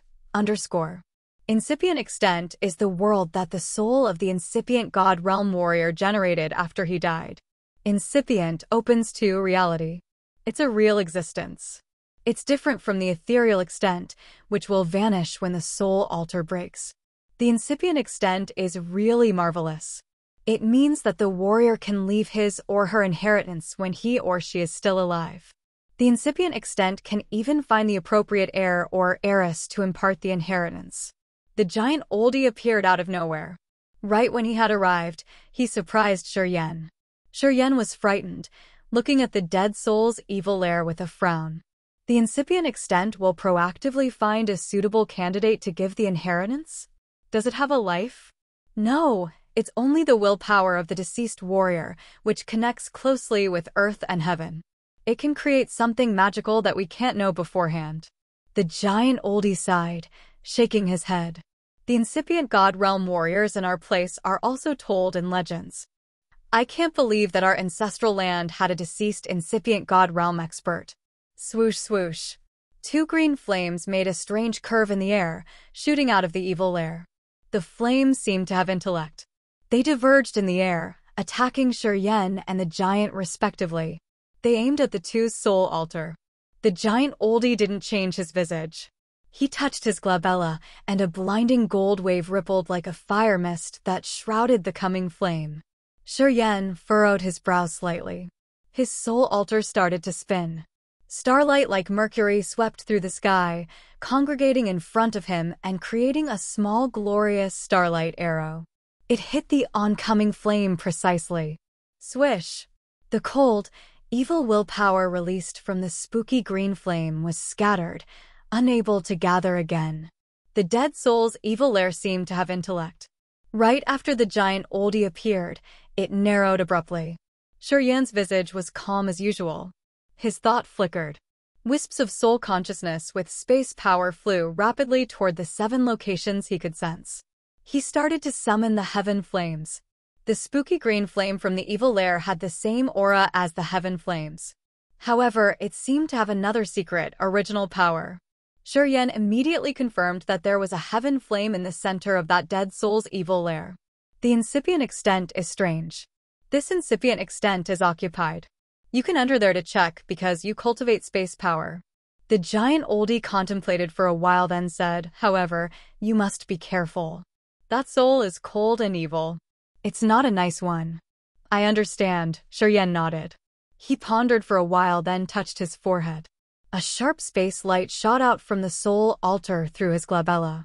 It carried the pure essence chi that ran directly into the evil lair. The dead soul's evil lair opening was narrowing. After getting hit, it opened up once again. Yen suddenly pierced through the slit. He stormed into the center of the evil lair like a lightning strike. He flashed and then disappeared. The giant oldie frowned and hesitated.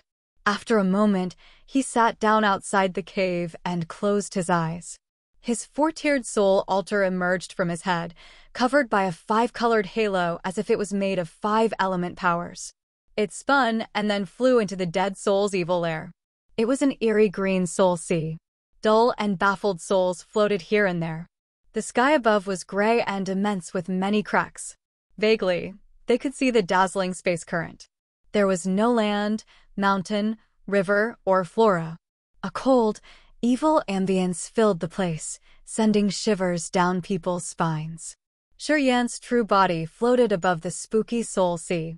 He was observing the area with tightly knit eyebrows. An electric strike flashed. The giant soul altar emerged from a slit above his head. This soul altar consisted of the Sea of Consciousness, the Tier of Power Upanishad, the Ethereal Extent, and his ethereal soul. He got here without a body.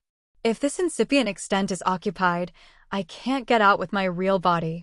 Using the soul altar is the only way I can ensure it. Haha, I'm not cultivating space power though. I can't just get in and out easily like you do. Oldie chuckled, I'm not Xian. Later, if my soul altar can't escape the incipient extent, please help me find a way. Shuryen was surprised. He nodded seriously. Of course. He didn't know why not Xian wanted to go inside. However, since they needed to maintain a good relationship with the giant tribe, and because this clan was always nice, Shuryen wasn't afraid that he would be ambushed here. The incipient extents occupied. Oh, it doesn't have only one master. The giant oldie screamed in astonishment. His ethereal soul shook after he had gotten into the place. His ethereal soul and his body looked identical. At first glance, it looked like a projection of the real body. It was just dozens of times smaller. However, it was still much bigger than the soul of a normal warrior. At Na Xian's level, his ethereal soul could communicate and it could clearly express his emotions without any obstacle. If he hadn't known that the giant didn't get in with his real body, Shuryen would have thought that it was his real body. Not only one master? Shuryen couldn't make head or tail, looking at him bewilderedly. Why do you say this? You will know immediately, Na Xian gave a low shout. The power Upanishad tier of his vivid five-colored soul altar moved. A profound wisp of 5 elements aura suddenly thrust into the green soul sea. The soul sea emitting spooky green fog suddenly surged anxiously. Gray, blurry shadows emerged, flying up from the green soul sea as if they were its tentacles. They attempted to entangle Shuryen and Na Xian. They could vaguely see a giant ice chunk under the sea, which was continuing to release icy power. The icy power was like winding smoke. It protruded from the water surface, but it wasn't aimed at Shuryen or Na Xian. They were intended to hit the dull, gray souls. Boom, boom, boom. The misty shadows looked like they were being confined by ice which suddenly exploded, sending ice everywhere. The icy air chilled them to the bones, entering their mind, which made Shuryen and Na Xian slightly changed their visage. This cold air wasn't like the power released by the ice-cold flame. It ran directly into the Sea of Consciousness and seemed to be able to freeze the soul altar and then shatter it. What had surprised him was that although the cold air was chilled to the bone, it had a crystal-clear taste, giving people a simple and pure feeling. It was obviously not the same with the evil ice in that soul sea. An extremely furious willpower was sent upwards from a deep place undersea. A shadow appeared under the sea. It seemed to attempt to soar up into the sky from the seabed and attack Shuryen and Na Xian. Swish, swish, swish. The green water of the soul sea evaporated underneath Shuryen. A slit appeared in the middle of the sea. The sharp point of a giant icicle of several thousand meters slowly emerged. The peak of this icicle was translucent like a jewel. It was so clear like the purest, flawless crystal. It emitted clear beams of light, which was pretty similar to moonlight. A figure flashed inside the icicle. She looked elegant and graceful, moving swiftly as if she was dancing inside the ice crystal. Each of icy air currents shot out from the icicle, hovering above the green soul sea. The shadow inside the ice mountain slowly revealed. Eventually, it was visible. Shuryen gawked as the god body while shaking. He dropped his jaw as he couldn't believe what he saw. You. It's you. The girl inside the icicle was pure, but as cold as the moonlight. She wore white clothing, her skin was white and smooth like jade, and a pair of beautiful new moon eyes accompanied her beautiful but indifferent face. Ouyang Luo Shuang. She was the girl who had secluded in the outer meteorite in Sky Meteor City for thousands of years. At her debut, she had reached the spirit realm shortly and continued to break through further. When war broke out in Endless Sea, she had disappeared for many years. No one could ever imagine that she would appear here, inside an icicle. Shuryen was astounded, gazing at her, shouting lightly with a pale face. King God Realm. Yeah, King God Realm. Almost condensed to the original spirit. Her realm isn't lower than yours, Na Xian nodded, talking sincerely, miss. Congratulations on taking the inheritance here. You've also combined yourself and the power Upanishad. However, you and someone in the Green Soul Sea are preventing each other's abilities. What is he? A gloomy green flame emerged from the sea, burning and expanding on the surface of the eerie, spooky Green Soul Sea. Many unconscious souls floating on the sea were burned and disappeared. Shortly after, a giant ghost rocketed from the seabed with an intimidating aura. Ouyang Luoshuang was naturally indifferent. She didn't answer Na Xian, but studied Shiyan quietly. After a while, she nodded, speaking faintly. I didn't expect that after all these years you can reach such a realm. At this moment, even if you don't rely on anybody, you are certainly the peak existence of the Grace mainland. Shiyan smiled. He suddenly remembered the last time he met Ouyang Luoshuang. This woman had disdainfully told him that his power wasn't his real competence and that he had used powers of others to raise the storm. She also told him she hoped that when they met again, he could use his own power to claim a place for himself. Today, after dozens of years, they finally met in this foreign land. He had gone through a long period of time, taking a round trip to another star area and entering the peak of King God realm. She got the marvelous inheritance of the Incipient extent.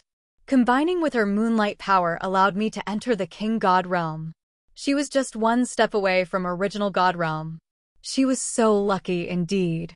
Seeing Ouyang Luoshuang also reach the peak of King God realm, Shiyan forced a smile inwardly. He had been struggling for years and never relaxed once. With the support of the mysterious martial spirit, he had broken many times to have the attainment today. However, the other needed only one lucky encounter to receive the sea boundary inheritance of an incipient God realm warrior to reach the same realm. This was the first time Shiyan had a feeling of defeat. The immemorial demonic flame stays under the sea. He has combined the purgatory true flame. Also, he understands this incipient extent very well, and he can use part of the power of this incipient extent. Ouyang Luoshuang knitted her brows, looking at Shiyan. Help me destroy him. Okay, Shiyan nodded, his face cold and harsh. He knew Yi Changfeng had perished, becoming one of the dull souls in his soul sea. The immemorial demonic flame and the purgatory true flame were his targets. Whether it was for his own benefit or to take revenge on Yi Changfeng, he wouldn't just stand and stare.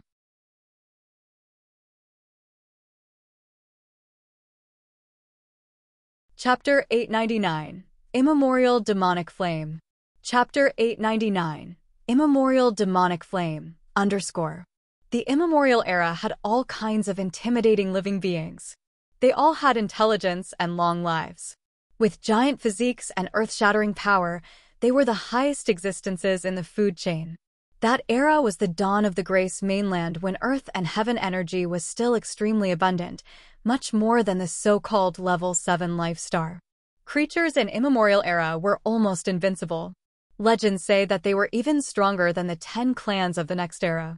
The immemorial era had lasted for more than 10,000 years, and the immemorial creatures had consumed a lot of earth and heaven energy in Grace mainland. Eventually, many immemorial creatures had to go to outer space, far away to find more energy. An ancient creature died with a fetus in its womb. After it died, the unborn creature within had lost its nutrient supply to become a newborn creature of that kind. However, its preserved soul had taken in the demonic chi of that ancient creature and became a new life form in the shape of a flame. Although it hadn't received enough nutrients to become a member of its kind, it had the original essence power that it received before its development stopped. Then, it became a heaven flame, but it wasn't an immemorial creature. Since it used to desire the nutrient of life to ascend, it had a special ability which was to be able to absorb life energy of demonic beasts. It could take in lives of strong demonic beasts to strengthen itself. It was the immemorial demonic flame, the number 4 heaven flame. Legends related to this heaven flame crossed Shiyan's brain. He gathered his spirit shortly, giving a smile.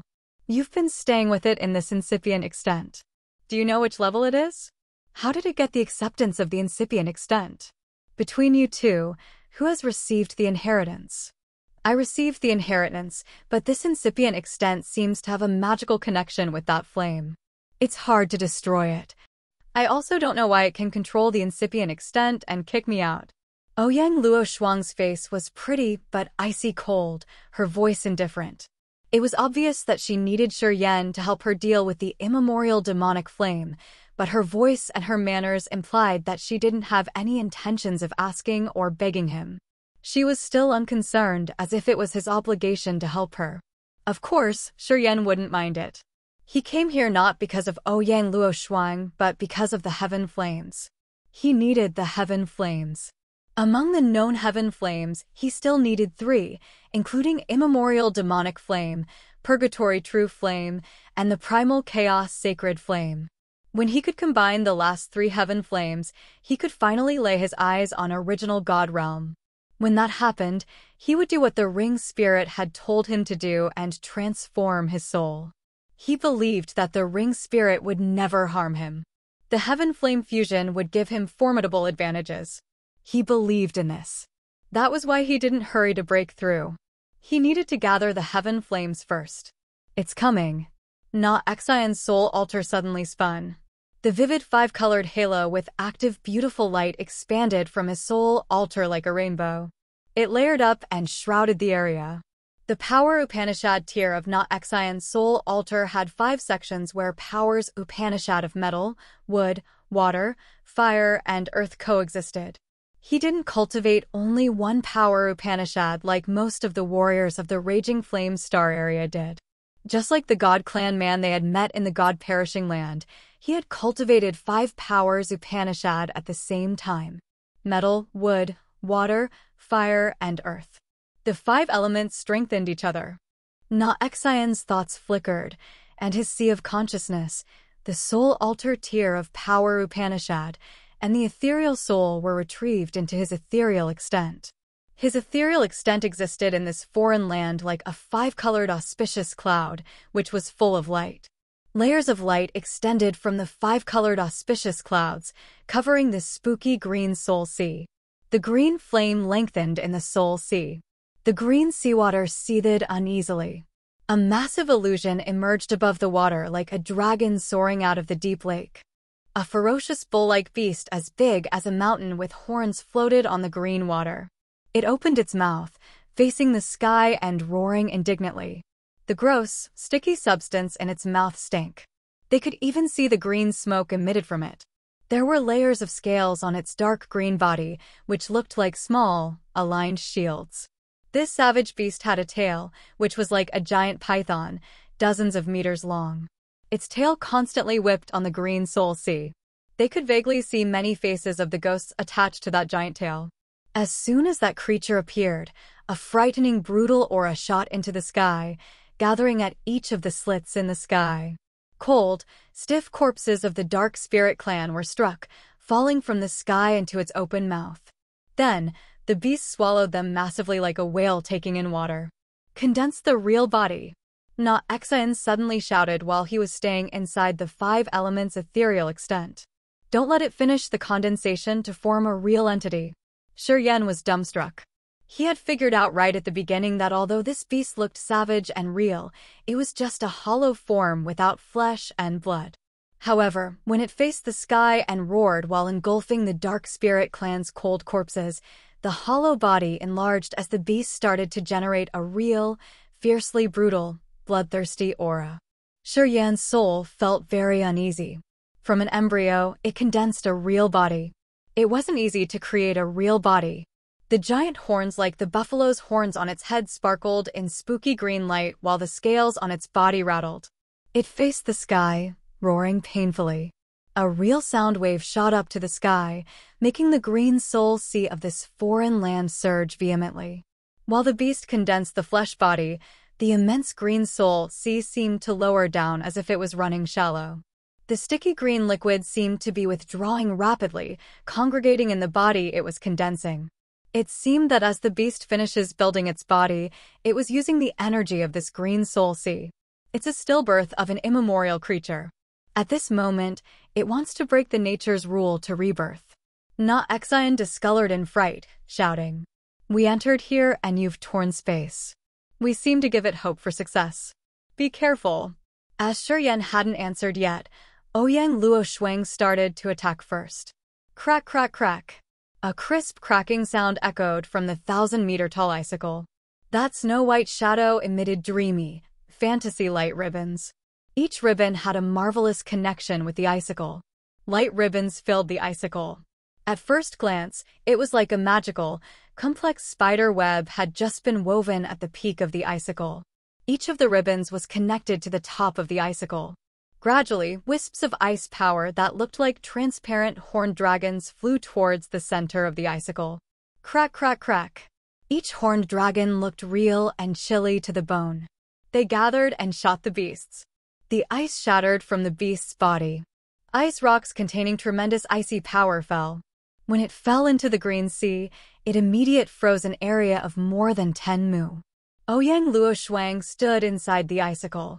Her eyes were clear but icy cold. She was concentrating while cold light was constantly emitting from her eyes. An extremely cold aura with the flawless moonlight brought the ancient, magical power to draw the cold energy and send it quietly into the core of that beast. She seemed to have a good grasp of some power Upanishad. Her attack was natural but marvelous. While she rose her hands, she could use the best of her powers to develop her attack. The life form of this beast was an eerie green flame with a gold halo, which was the form of the purgatory true flame. The heaven flame was the nature of that beast's life form with the basic, evil instinct of hunting beasts. The immemorial demonic flame had a strange ability to absorb vitality of strong beasts. This flame seemed to have a special obsession. Since it was a stillbirth, it couldn't finish the transformation of the immemorial creature. This regret always stayed in the nature of this flame.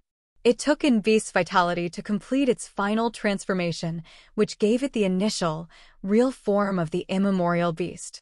Immemorial creatures were intimidating creatures that lived in the immemorial area.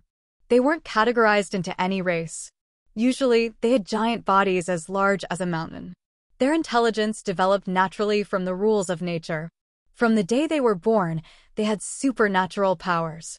If the immemorial demonic flame finished its transformation and got a real body, no one knew what would happen. In the current era, no warrior understood the mysteries and magical features of immemorial creatures. Na Xian didn't want to see this creature finish its transformation, and neither did Ouyang Luo Shuang and Shi Yan. SSSSS.